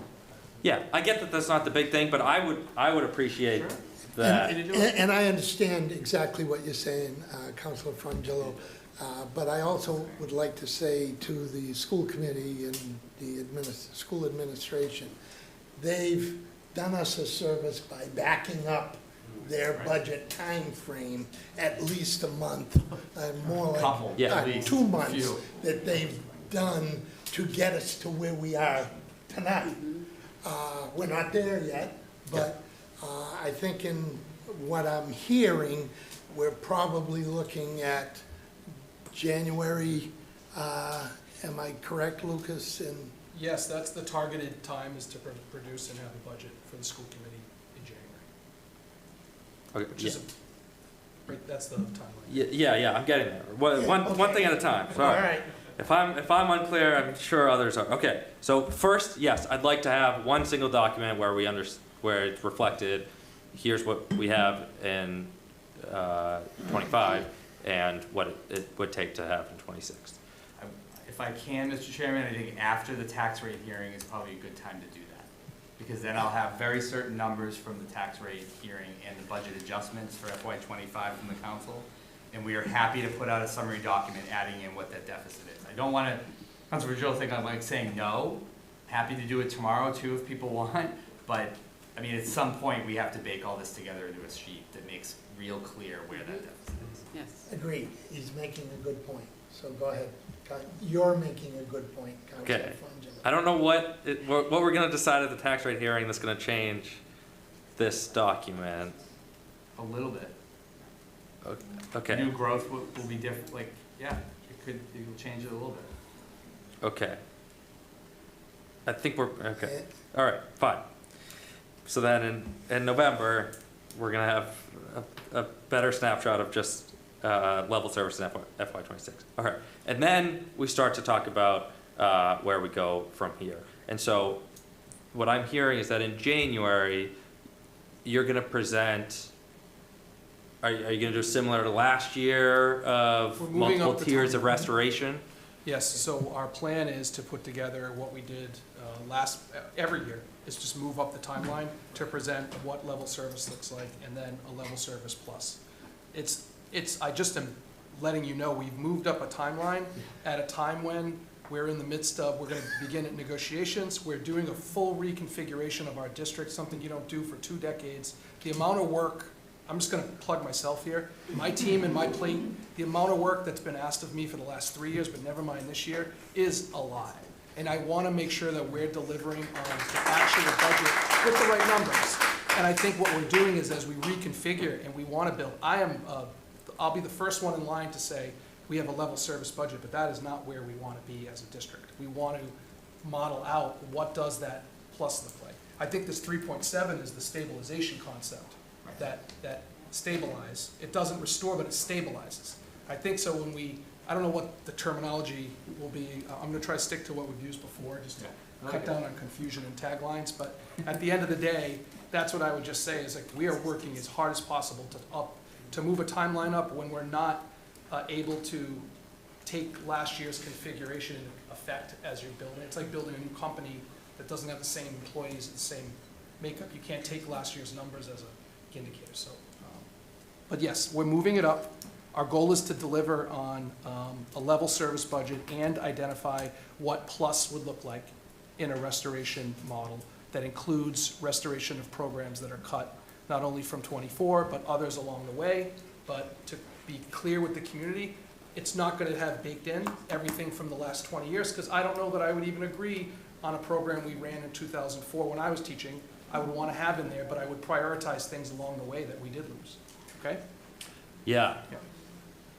Okay, thank you. Okay. Recognizing that it's not the number and should not be taken as such, we have a loose ballpark just looking at where we came short last year, and that's how much more? You got to 4.5, and I couldn't figure out how you got there. He was at 4.3, which is including the million that we're currently short, plus what remained after all of the additional appropriations. So it's plus the 1 million that we're currently short? 3.3 plus. Plus the 1 is 4.3. Okay, so that's. And that includes the 500,000 estimate of savings you'll get. Correct. Just to be crystal clear. So you're really 4.8 plus that, if that doesn't come to fruition. Just the number keeps growing.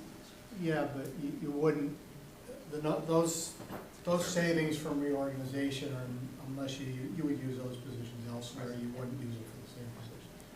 Yeah, okay, so currently 3.7 million short just to deliver what we did this year, and 7 million short to deliver what we wanted to deliver last year. Roughly, and that number might change. Okay, that's, that feels better. All right, and then understanding procedure. I just feel, I just trying to make sure that I have everything. At this point, I'm getting my small wins of just knowing how bad of a situation we're in. Okay. Procedure from here has been talked about. It sounds like we are setting up for doing the same process of last year of saying that of baking into the original proposals, sort of waiting until May to even contemplate what on the municipal side would get short, would get cut within FY26, right? In an override fail scenario,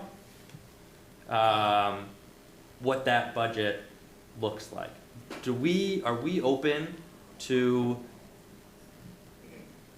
accelerating that timeline? Is that what the current proposal is? That we're gonna accelerate the timeline for us as budget representatives, Yeah. loosely determining, recognizing that they're only recommendations, they're not, we're not speaking for our bodies in their entirety, but what a FY26 budget looks like, no override. And doing some of the hard work of figuring out what we would keep in schools and what we would have to lose amongst the, somewhat amongst the tiered cuts. I would look from this committee to start those discussions and to make recommendations to our individual bodies, being from the joint budget recommendations to the school department, and from the joint budget recommending to the municipality or the town council. Okay, so that, that we didn't do that last year, right? So that we're proposing that we would do some of that dirty work. We did some of it, but we didn't do it all. We didn't get as definitive as I think we need to this year going forward. Am I correct? I know you have the breakdown of 1, 2, 3, and 4. Yeah, I guess I'm just struggling to understand where people are lost in this. You already did it. I've already done it. I know. So I'm not, you're talking about 3.2 million in cuts that are still out there that are on tiers. I presented them in June. They've been out there for a while. And they're probably not I'm gonna change. struggling to find out where people are missing, why the municipal departments haven't laid out cuts. We have, and they're still out there. And I think everybody on this committee should take what I did on tier 2, tier 3, and tier 4 as your next round of cuts. Okay, I think I'm being misunderstood, so that's on me.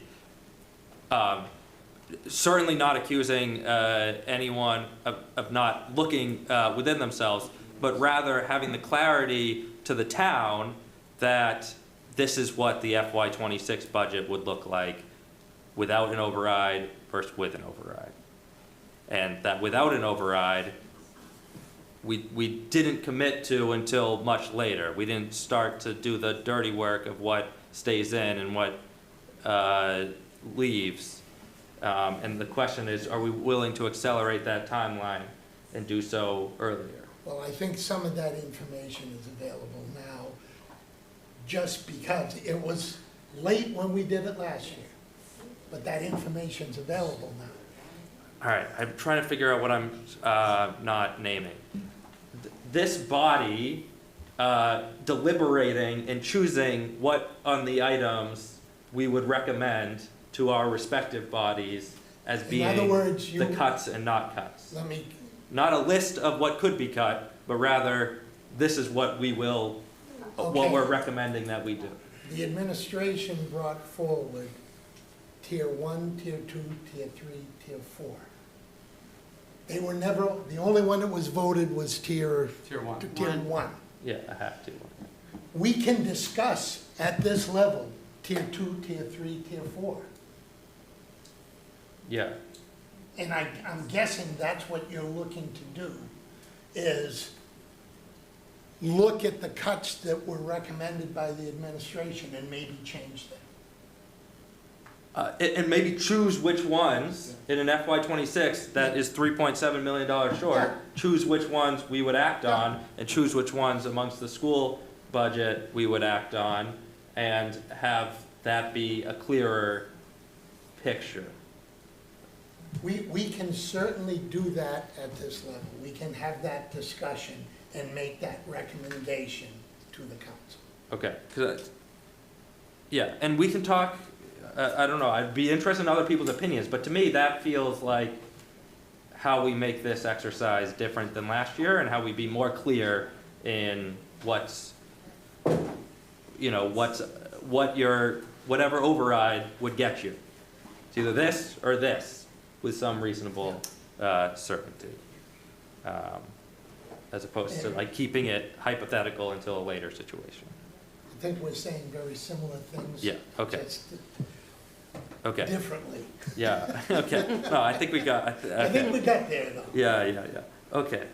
All right, that's all, yeah, that's all helpful. And yeah, so then if that is the world that we're starting to go in,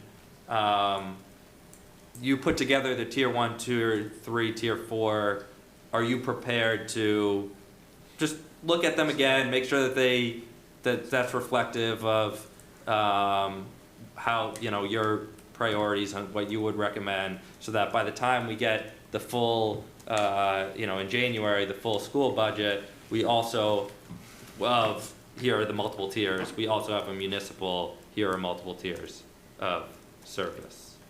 And the school budget's gonna be, here's us plus, and the municipal side is gonna be, here's us minus a few tiers.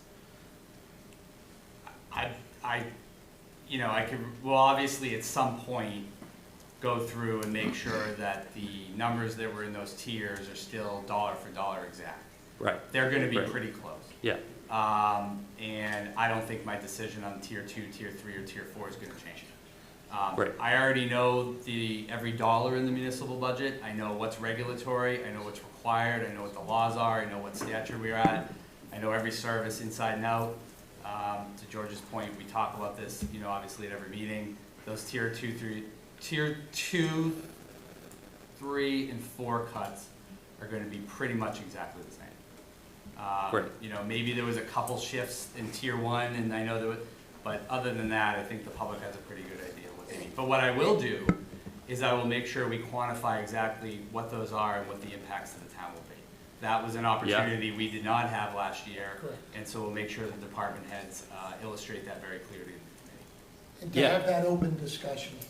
And to have the discussion here, yeah, I mean, it's for the public, but it's really for us to then go and make recommendations to our bodies about, man, I saw the school budget, and yeah, we could get an extra guidance counselor, but is that worth the nurse at the senior center? Like, I think this body at some point needs to be having some of those conversations.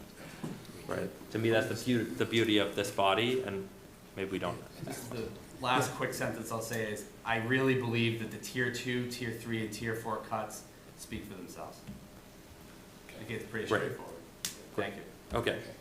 All right. So that's that. Thank you for all of that. The only other thought that I had, more from a high level, was just getting back to Jason's question about, yeah, looking at all of this as the figures who have looked at the budgets the most and have been entrusted by the town to look at the budgets over the past few years in the current budget in front of us, I feel pretty certain that we should feel as though an override is necessary for the town and commit to that. That the answer can't be 0, that we can't be 3.7 short. Is that true? Do we all feel that way? And if not, can we, why? You have the ability to state yours, your position, I stated mine. I think anybody else who wants to can, for sure. Yeah, I mean, I would really encourage you to, so that we can talk about that, because I think that we're at a point where those who have looked at the budget long enough and care about the town recognize that, yes, new growth is going to be a necessary piece, but like you said, 1.8 million as our record growth year, that's 700,000 more than our current baked-in assumption. That means that we're still $3 million short. And I don't think any of us have found $3 million in additional cuts in municipal budgets that we feel comfortable with in our own community. So I hope that we can start there, and I would love for us to make some sort of statement or express that certainty, again, attempting to add to the public clarity. But certainly, if you feel differently, or you feel that that's premature, that maybe in fact we would cut the budget 3.7 million, say it, yeah, so we can discuss that. Okay, I think that's all my thoughts right now. Paul. Thank you, Mr. Chairman. Through the chair, I've got a couple of points. My first one actually is thanks to Kobe here. Jamie, I feel like in looking at the response you had to the proposed cuts, you really in some ways kind of trying to get at some homework. So I wanted to potentially suggest a different approach for us here. The discussion around this is a lot about what we need to do to try and survive, and I'm going to get into that a little bit more in a second. The questioning that we've had so far is, what do we need to do to just get across that line? The line as it stands right now is not working. It's not just for schools. I know my job is to be up here for the schools, but I'm going to skip that part a little bit. But I think really looking at the tone and kind of our approach here is, what do the schools need? Right. What do we need to do to cut for the schools?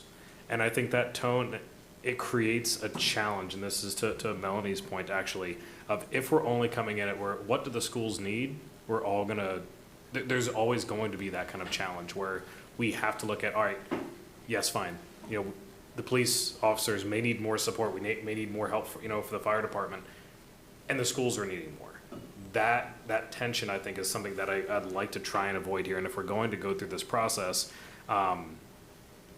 I would like you to put together a different set of tiers. And really what I'm looking for there is, what do the other departments need?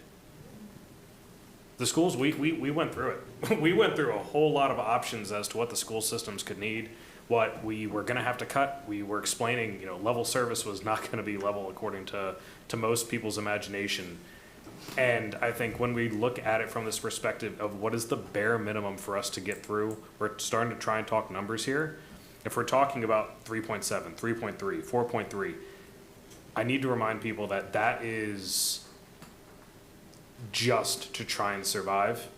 And what I would like to see more of is, instead of us all trying to find out how we can cut our way into this, which I think schools have shown you pretty efficiently, you can't actually do that. Instead, looking at what are the things that we could actually start picking up. I think that might be also a more positive exercise for us of where could we really go. Yes, fine. Would I love it all to go to the schools? I'm on the school committee. I have an answer I have to give. But I think if we were able to show that various parts of the community could all benefit at once, we could do a much more efficient job here. So that would be my ask. It doesn't necessarily have to be 4 tiers, but a couple of options of what we could look for. I'm sure if you ask the chiefs what they want, they're gonna be a lot happier with you than what they're willing to give. And that's kind of my ask going forward. Maybe at the next meeting we can look at some of those things where it's, what could the schools do? But what can the police department do? What could the DPW do? I think that's one of those kind of tone changes that I'd love to see. I will be happy, Mr. Chairman, to put Yeah. together a list of municipal requests, and I'll put a list together for the next one. Easy peasy. Wonderful. Perfect. Thank you. Great And then, Yeah, you still have it? wonderful. Thank you, Mr. Chairman. The other thing that I wanted to address, now that we've got that, hopefully kind of that shift of we don't need to just cut our way into it, we can actually try and look for more and be transparent with the community about it. I want to make sure, and actually, if we could go back to slide 6, I think this hits it home a little bit. And some people at home, I think, are watching and they realize how much some of these little words here mean. Level service means what you're experiencing now, okay? What some parents found out this fall is that their athletic fees went up 300%. Some people are going to find out in the spring they went up only 175%. Personally, if I ever saw a fee go up that much, I would have some serious challenges and questions. We saw a 20% increase in ECDC costs, which impacts a lot of families. We saw a 39% increase in buses. Now, this even has a little bit of a breakout because we used to have a threshold, basically, at $1,000, you were done. You want to have, 5 kids in the system, great. At $1,000, you're done. At 3 kids, you're saving 8%. Right off the bat, from what our fee used to be. That's gone now. So really, if you have 3 kids in the system, your costs have gone up by 50% in the past year. Well, actually, in the past few months, because we just instituted this over the summer. And just in case people think that this is really the easy part, that we're trying to be greedy and push as much as we can over there, this only covers 54% of the busing costs. So when push comes to shove, when things continue to get cut and we need to find funds, and people say, well, why aren't you using revolving funds? That's what that looks like. If we think $500 for busing is high, 54% of our costs is at $500 per student without cap. So as we talk about this status quo, as we talk about level funding, those are the kind of things we're dealing with. 64% higher for clubs. We've lost 4% of our staff after we were able to bring some people back. That doesn't sound like much. We have 700 or so staff members? We've about 800. 800. Full-time employees. So when you look at those numbers, it's not 4 people, right? It's not a small percentage. And if we have to keep on doing this year in and year out, because we're always at a razor's edge, this is not sustainable. The school committee has brought this up multiple times. Mr. Jaguar has brought this up multiple times. We can't hire teachers because of this. When every single year they're worried about whether they're going to be on the wrong side of that percentage, they're not going to come here. We continuously have positions open, no matter what we talk about, no matter how hard we're trying to recruit people. They don't want to come because there's always that probability that Franklin's going to cut again. And we have to try and break that system. If we continuously sit here and talk about what is the bare minimum to get by, to keep it the same, we need to recognize that the same is failing our students. The same is failing the families, especially those who can benefit the most from some of these programs. The people who could really see, ECDC is a fantastic program. I think we do a great job with it. Some of the different clubs that we have, the ones that we have left even, they provided such an outlet for our students and for our families and a support system that is very hard to replicate outside of the schools, outside of your peers. And that doesn't really even get into the fact that some of those programs that we cut, some of the staff that we cut, are the arts. Okay? The formative years of students, this is one of the few times that they're able to access the arts in an approachable manner where it doesn't depend on how much they can pay. We took that in this level service. So if we feel that that's acceptable, and we think that all the families at home who are listening, and all the parents who are writing these checks, and all the parents who are trying to find out what their kids are going to do after school, and all the parents who are looking for some kind of enrichment outside of the iPad or the Switch or the computer, that's what level service is right now, is that you have to keep on doing it. And just in case people, again, as I pointed out, the busing, there's room there. Like, it is a matter of covering costs. That's what the revolving funds do. But there was also, in the fee approval last year, at the very bottom of that page, the recommendation to increase this by 3% every year. Because although we can't go above 2.5% as a town, for revolving funds to cover the costs, we can recognize that it's going to be more than 2.5%. So this year is just the tip. it will get more challenging for people. We will have more things on the table if we can't provide some kind of relief, and that's part of what changing this idea of just level service amounts to. So I think that we need to kind of pivot on that. Jamie, I think you have the fun part of the homework here. Being able to really shift this idea of we overspend, we don't account for our money, we have all these different places to do it, and people like to find their favorite source. Schools are easy, right? It's 1% off the school budget is, you know, we're very quickly approaching $1 million. Great, let's go there. Well, with all these things that I've just detailed out, if this wasn't enough, think about what kind of costs we're going to have to deal with when we don't have options anymore. Some of these things that actually I think we cover on slide 7 are the things that aren't going to change. Oh, maybe not. Slide 9 then, or 8. Perfect. We'll get it right eventually. Some of the other things here are such a big deal that we can't change these. We talk about the mandates that we have for the town, and I think it's very important to realize, you know, health insurance, just like for the town, is going up a huge amount. Living adjustments, you know, that's baked in there, but those out-of-district placements and the special education supports that we have are also mandated. We do not get a choice there. If the option is we have an athletics program that has any kind of funding, or we have to fund special education because we are required by law, we don't have a choice. We're very quickly running out of all those choices. And I think instead of us continuing to say, how little can this hurt in all these sections this year, we should start asking everyone the better question of what are we willing to do to make this town into what we've all hoped for in one way or another.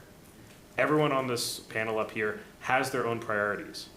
And I think if we looked at it from a perspective of we can all achieve some of those priorities together versus having to cost one over the other, we can actually come back at this and convince the community as a whole that we all can do better and that we should. Thank you, Mr. Chairman. Thank you, Paul.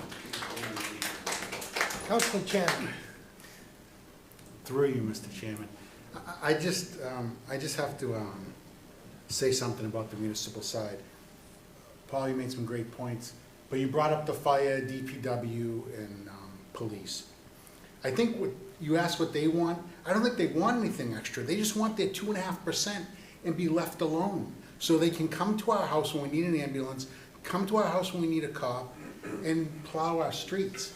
They're not asking for anything more. I think they just want to be left exactly where they are.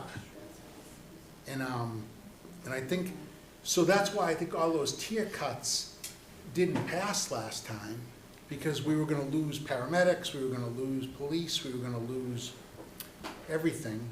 And someone else brought up the nurse at the senior center was in big contention.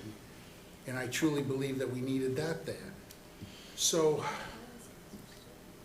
and just lastly, because Nicole brought this up when I talked about it, I think if we asked for $8 million on an override, we'd be setting ourselves up for failure.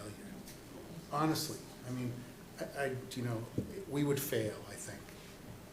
And that's my opinion. You asked what we thought about the override. I think $8 million would not pass. Do you think that we need an override? Please, raise your hand through the chair. Through the chair, sorry. I don't know right now. What's the number? What's the number, of course? Yeah. But is it 0? I think, okay. I think the question really is, do you want to continue to provide the current services that the community is providing, both in the schools as well as the municipality? And if the answer to that is yes, then we need an override because it's at least 3.7 million. That's it. That's it. Right. And I guess that's kind of, I won't say that that's the question that Kobe was asking, but I think it's a question that a lot of people here have is there anybody on the Joint Budget Subcommittee that feels we should stay within Proposition 2.5 and cut the 3.7 million from somewhere. And I, no, You so I you spoke don't have before- to answer. Yeah, no, I'm not gonna answer it, I'm just gonna Okay. say, there is, I mean, we have $3 million in rainy day funds. So you wanna ask us for money when we have all that money? We have $6 million in revolving funds that we get no interest on. That would be $240,000 if we got interest on that. I mean, right now, hi, Dr. Dutch, thank you for being here, but we have another person, we're paying you 2 people to do your job right now. I'm not? Who, I'm sorry, that young lady over there, she's not doing your job? Through you, Mr. Chairman, through, to Jamie. Am I wrong about that? We have 2, Lucas can answer that. That's a Lucas question. please. Yeah, we have I a see school two business people. administrator, and we have Dr. Dutch, who's here as a consultant and working with it, not unsimilar from what I believe the town's doing with CFO. And with these 2 particular positions, Ms. Malotti's doing a phenomenal job in this role. Yeah, I'm She not grows saying into it. I didn't think that you were, Mr. Chandler. But the way we've modeled it and the way we have that framed and budgeted is a benefit to the school and the town. I appreciate that. I thought that she took his, I thought that she was hired to replace him. That's how I thought. Right, she's the interim school business administrator at this time. She's working, Dr. Dutch is on for continuity, and I'm grateful for that because it's an investment in this work. We wouldn't be where we are today if we didn't. So I just think the way you frame that felt disrespectful because it calls out one of my employees, and I'm not assuming that's what you intended, but I don't think that was the right way to frame what you're saying. And it's not, we're not duplicating 2 salaries with 2 positions, just for clarity for the public. Okay. You still have the floor. Okay, I know, okay. So that wasn't in last year's budget though, but we can just say that. So it was added. It's budget neutral. Budget neutral. Okay. All right, I have a couple others, but we'll save that for budget time. Thank you, Mr. Chairman. Thank you, Councilor Chandler. Any other committee members? I would like to say something. Ruth? So a lot of everything that everyone has said, so I don't want to duplicate and keep us here all night, but to Kobe's point, I don't believe that the community feels that the exercise was done with due diligence the way that I think that the community expects with regard to like tiered cuts. And I have the most respect for all of our department heads. I mean, I know Chief McLaughlin, Chief Lynch, I went out and met with you guys multiple times. I knew, to Paul, to your point about the exercise of getting, what we want, that's kind of the exercise that we were doing as I was chairing the override committee. And it was tough watching 2 weeks after the override fail, watching Chief McLaughlin stand up here and say, don't cut my 3 paramedics, when I wanted that as part of the override. So people do care about all of the services we have in town. And I'm up here with my school committee purview, so obviously I'm going to advocate for the schools, but I don't think people think we have waste. So I think there's a good exercise to be had with that. And just a little more consensus, because I think the idea was, the town administrator pulled this together in 2 weeks, and I think that people want it to be, want to feel confident that it's been well thought out and deliberated. So, and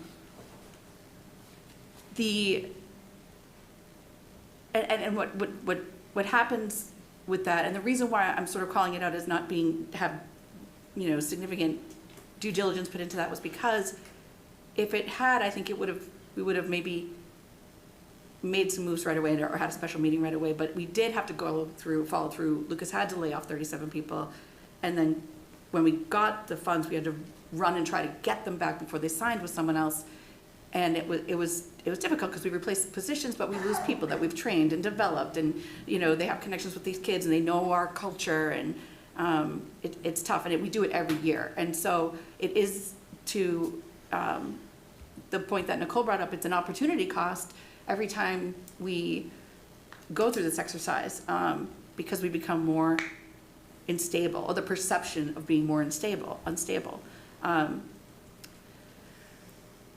So I think that we need to do a good job as a committee to make sure that we educate the community on the real cost drivers. I think that was a good point, Dr. Dutch, that slide, and Sue Dusan talking about the healthcare, because, you know, a lot of times we do hear the schools need to live within their means. I hear that rhetoric out on the streets all the time, and it's tough when you have to absorb a $900,000 hit to healthcare in your operating budget, and you know, we have a bigger budget, and it's a lot to manage, and other departments don't really have to. It's a little bit, I think, easier to get creative and live within your means when you have the ability to, you know, vote a fee onto a tax bill. You know, maybe when the schools get mandates, we can talk about putting fees on tax bills, and we can work around that. But for this exercise, I did want to also just kind of mention that, you know, Jamie had talked about, like, there's systemic problems in the Commonwealth for schools. Like, this is not just a Franklin problem. So optimistically, maybe the state does something to assist with funding, but I think that breaking out in the budget for those sort of, you know, citizens that would take the time to look at a budget, I think it is good to pull out that hold harmless. It's Jeff and Becca have made it pretty clear that the state's not coming to save us here. So I don't think we should hold out that there's any extra money coming, because we get 12 million more than other towns. And I think we've gone around and around on the hold harmless. So, but for the larger community, because I'm thinking strategy here, because I know we need an override. Yes, to Jason Joyce's point, to Kobe's point, like, yes, we need an override. Of course, I think that. As far as a time frame, before the 2025 May hearings, I'd like to know if we can pass this or not. The amount, obviously, I think, you know, 3.7 is weak, and it's not going to give the people what they want. But, you know, we can debate the number. But I would like to, and I know that we can do this. I would move that the joint budget subcommittee recommend that the town council vote to hold a special election for the override ballot question prior to the May 2025 hearings, pending a final amount. The override question doesn't have to be submitted to the election board until 35 days before the vote. So I don't want to rush the number and only have 60 days to educate the public, because I think that was a mistake we made last time. But if we start doing the exercises and start getting out and talking to the community and letting people know, you know, what's at stake and like what we might be able to achieve if we pass this, then we can determine the number later. But I have a lot of folks nervous that next year is an election year for the town council, and that maybe they'll not want to get it on the ballot in time. And I would really like us to commit to at least, you know, maybe we could take a vote between all of us at the joint budget to at least present the idea that the town council at least put something on the calendar, and then we can just have a deadline to come up with the number. We know at minimally it's going to be 3.7. I disagree with Councilor Chandler that this won't pass, because people have, yeah, I know 8 million, it's tough, but I mean, we have to remember we didn't have a lot of time or a lot of help from the leadership. School committee was sort of out solo, trying to drag Lucas around like on tour, trying to get people to understand. And there was a lot of pushback from the community that, well, the school's overspent, or, oh, you guys are redistricting, or, you know, we didn't feel that the community had our back, or that the council had our back in this. And I think that's what needs to shift. I think we all know now it's going to get much, much worse if we don't pass it. And I think that if we all go out together, we can pass this. I mean, this thing lost by 230 votes. This is not impossible to pass. That was a $6.8 million number. People thought we were crazy. We did it organically. I've never chaired a campaign in my life. I've never been on a school committee in my life. 3 years ago, I never would have been sitting here. So if I can do it with this crew of One Franklin people, and the school committee, you know, Dave Callahan run around, and Lucas, then of course, if we all are behind this, we can pass it. We would have passed it the last time if there wasn't some misinformation, you know, if there was time to clear up some of that. So I really caution us having conversations outside of this committee, throwing numbers around that we think will pass with a hypothetical group of voters that hasn't been proven. You know, there's the real data is that over 11,500 people came out to make a choice, and we almost won this thing with very little time and not a ton of support and not a lot of buy-in. I don't think many on the council thought it would pass. So I guess that's all. But I would like to make that motion. I would like to make a motion that we put forward and ask for the town council to secure a date so that we can start with a deadline and start feeling the pressure to communicate to the community. So I don't know if that's a thing, but I'd like it. There's a motion. Is there a second? Second. Discussion on the motion. I guess I would just, the wording of that, Yeah. I'm not comfortable with the wording either. I'm also concerned, I don't think, as chair of the council, I get to put forth agendas. Yeah. So I can easily tell you that it will be an agenda item in time to give the community the time to sell it. But I'm not comfortable, we don't have the school budget yet. We're gonna have it in January. We're gonna have the state number. I see people shaking their head. You're entitled to your opinion, I'm entitled to mine. And my opinion is that I want to get closer to these numbers. We've talked about a lot of different things this evening. And to put out there, I will tell you right now that it will be an agenda item on the council's agenda in February, at the latest. For a date. For a date and a month. Because we just heard from the superintendent, and I'm not putting words in your mouth, but you told us January. We also heard that from the town administrator that the governor's, and we know from past experience, the governor's numbers end of January, beginning of February. Usually the last week of January. So I will tell you, it will be on a February agenda. So that would be an agenda item for a vote? An agenda item for a vote. For a vote, okay, because I think For a when did vote on an we? amount. And Okay, again, regardless of what this committee or school committee or anybody puts forth to the council is the final authority as to what that number is and what the date is. What I'm telling you is I will put an agenda item on in February that addresses those 2 points. okay. To come up with a number, and that gives I think, and there's nothing that says, right now, we know there's a $3.7 million shortfall just to give level of service that we currently have. We can sell that. We can talk about that. I'd be cautious to talk about any other number. But I am not, I don't think we need to be cautious about talking about a 3.7 number. Because we know that's the number that we need to provide level services in the schools and the town. So,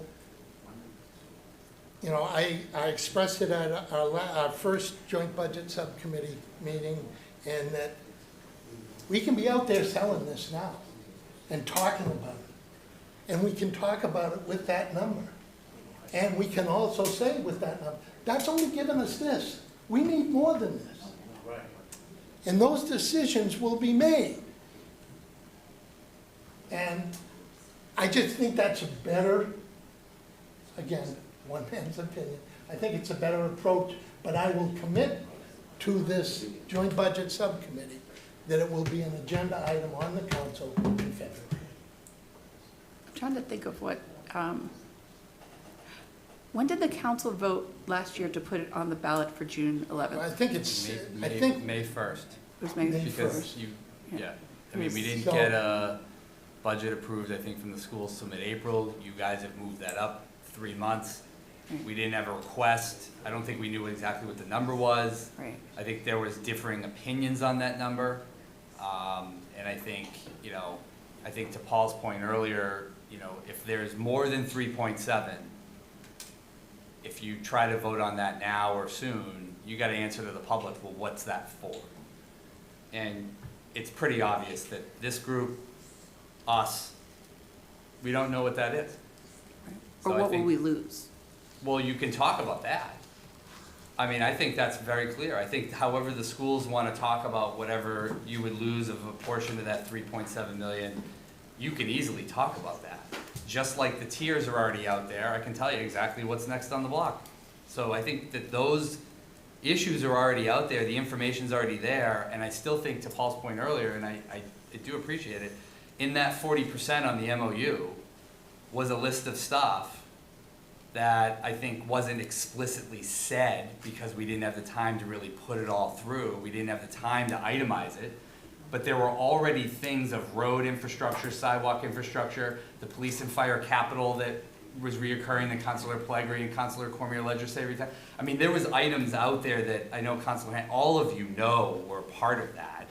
We just didn't have all the numbers together. And I think if this committee wants to go through and but I have to obviously say, I mean, it's just part of my job, you're at a 3.7 deficit now. If there was a, albeit by 1%, a no vote on 6.8, how much money is in there and what you believe can pass? Because you have to pass something, right? You can't go big and then have the ball dropped in the end zone and we can't do it, because then you're back to the cuts. So I think this committee has to be very judicious, very strategic, very eloquent about what exactly is above 3.7. I understand, to Paul's point, I think he's right, like, or whoever said, maybe Kobe, the dream wish list, I mean, that's great, but there's going to get a point where that dream and wish list is so large it will become overwhelming.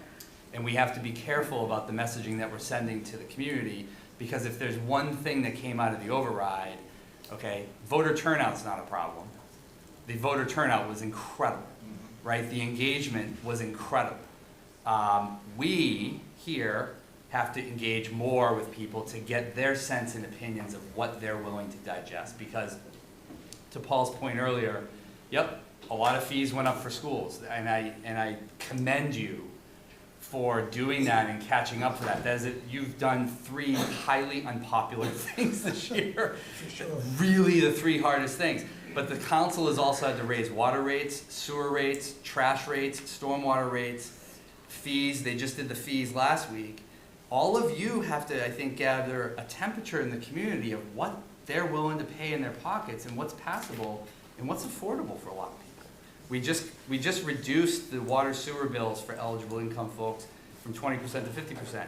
As many people know, we're trying to deal with those inequity issues and costs. But this group is going to have a very hard decision, because you're between 3.7 and 6.8-ish, maybe higher, that's your decision. But somewhere in there, that's not a lot of extra money to go around to the big wish list that everybody has. So I think that's going to be the focus, hopefully, for the next few months. And that's basically, I think I said it at the last time around on this and at our first meeting, the 2 toughest decisions that about an override are, number 1, the date, but number 2, and probably more importantly, number 1, being the amount. And what is that passable amount? And I don't claim to know it. I certainly don't. But that's a discussion, and I would look to this committee to make a recommendation to the council that on that agenda item will be a recommendation from this committee as to what that number, what we think that number should be, and the date we think it should be. Ultimately, it's their decision. But we can at least make that recommendation to them as to what the amount and when. And as I said, I will promise that it will be on February agenda. February. February. You said March before, but I like February better. You said February? I said February. You said March. All right, okay. Whatever. Are you okay? Yeah, so just one quick thing. I do think it's sort of a strategy as we go forward is like, we could probably commit right now to 3.7 and then have the rest be like some towns do where they itemize things and then the public votes. Hey, school needs 20 teachers to lower classroom sizes to, mimic policy. Great, this X amount. We need, a new truck because the ladder truck can't go out, so we need the ambulance placed out. This is the amount, vote yes or no.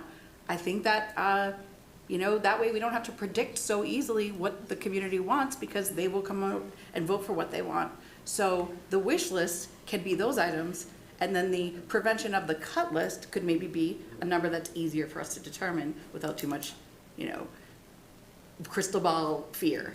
You know what I mean? And there's a couple of ways of looking at that, Yeah. and obviously, a cafeteria type override is something that has been done. Yeah. And that's something we can discuss, and if we would like to recommend that type of a ballot question, we can certainly recommend that type to the council. But, I think there's been a lot of good discussion tonight. I know we've been here 2.5 hours already. And I know there's a lot of, very quickly, Max, go ahead. No, this is just a point of process. My understanding of Robert's rules is once a motion has been made and seconded, it cannot be withdrawn. And it can only be. It can be withdrawn. If the maker. That's not. If the maker withdraws it, it can be withdrawn. Before it's seconded. No. All right, don't well, believe you're so. the chair, so you decide.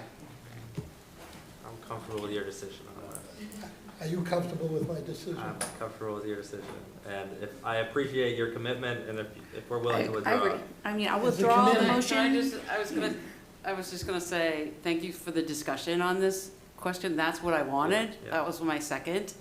And I'm comfortable with the chair's commitment to a February, agenda item, and I withdraw my second. Thank you. And I withdraw my first. There you go. I think Tom's gonna do the right thing. There you go. There you go. Okay, is there, not to shut anybody down in the audience, is there anybody out there that would like to add anything that, as I said, I know there's been a lot of discussion. Max, if you had something, Max Marangella, 127 Central Park Terrace. So I just wanted to go back to some of the earlier point, I know this goes back way early, that Sue Dusnap made about health insurance. So I'm worried because if you look at sort of the, one of the things we talked about is that each of the departments have to live within 2.5%, and the school side and the municipal departments. But in reality, the municipal departments don't, because their insurance is covered by new growth, whereas the town's health insurance is not covered by new growth. So I feel like there's a little discrepancy, and I don't know, I feel like it's a little hypocritical to say the town is within the means, but the schools aren't, when the health insurance piece is not covered by new growth for the schools, but it is for the town. Jamie? The town's health insurance is not covered by new growth. I think these are why we're having these meetings, is to take these Absolutely. rumors and ideas off the table. There's not a correlation to, new growth goes up or down, and the town municipal employees' health insurance goes up or down with it, okay? I need that to be very clear. Number two, if people have the time, go look in the budget document about the insurance advisory committee that we have. It's made up of school employees, bargaining units from the rest of the town employees. We meet in this room and we make employee-based decisions. The same exact benefits that are offered to school employees are offered to municipal employees. The same benefits that are offered to municipal employees are offered to school employees. It's the same exact health insurance options. So I don't know exactly where these discussions on healthcare are coming. I think because the municipal budget is in the sheet here and it sticks out and it's a benefits, and we've done deep dives at the FinCom level on benefits and healthcare, That's about all I got. It's healthcare. I mean, I don't know what else to say. Any, Very brief, Okay. very brief. Very- But very brief, Along, please. along those same lines, Mark Minichelli, 31 Longfellow Drive. The 985 that you added from 25 to 26, that's a number based on an annual increase year over year, right? So that's not a 985 flat add for the remaining years either, right? That's going to, Total one-year increase, the 900,000. the healthcare insurance, COLA, you had come up with a 985,000. That's not just health insurance. Right here, But- right? 13%, 900,000? Yes, 900,000 is the health insurance, and then the COLA was an additional. So I'm assuming that continues to increase year over year over year from 26 to 27, 28, 29, 30. I just want to point that out. Historically, it has. And it should, as we, It's not the same number. but as we project forward, you will see that continue to increase year over year. Yep. you all set, Mark? Yeah, thank you. Paul? Through the chairman, I appreciate it. Just kind of, before we close, I do think it would be a travesty if we ended the evening without a sincere apology to Dr. Dutch and Ms. Malati from me for the unfair, inaccurate, and unduly personal attack levied against them tonight. For me personally, I want to reiterate my gratitude for their continued and exceptional efforts to support the schools through some of the most challenging structural changes for Franklin schools in the past few decades. And in the spirit of working together in a positive manner, I'm very thankful for their continued efforts towards this collaborative effort. Thank you. Thank you, Paul. Okay. As I said, I think it's been a long night, but I think it's been a productive night. I think there's been a lot of good information passed back and forth. I would just like to, I have two asks. And the first ask is, as we move forward, and I know it's a work in progress, I'd like to see a line-by-line item of the cost savings for the reorg, both on the school side, the school part of the budget, as well as the town part of the budget, because there are savings on the town side along with the school. And I think it would send a good message to the community to see what those savings are, where they fall into the budget. So I would just add, and I know you don't have them today, and I know you're not gonna have them tomorrow, but as we move forward, if you would keep that in mind, I would really like to see that.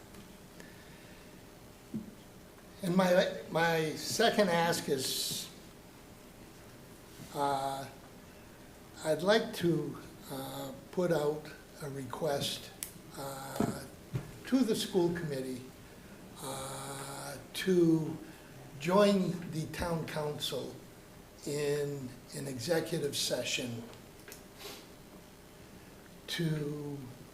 for the sole purpose of working on a unified strategy to move forward with collective bargaining.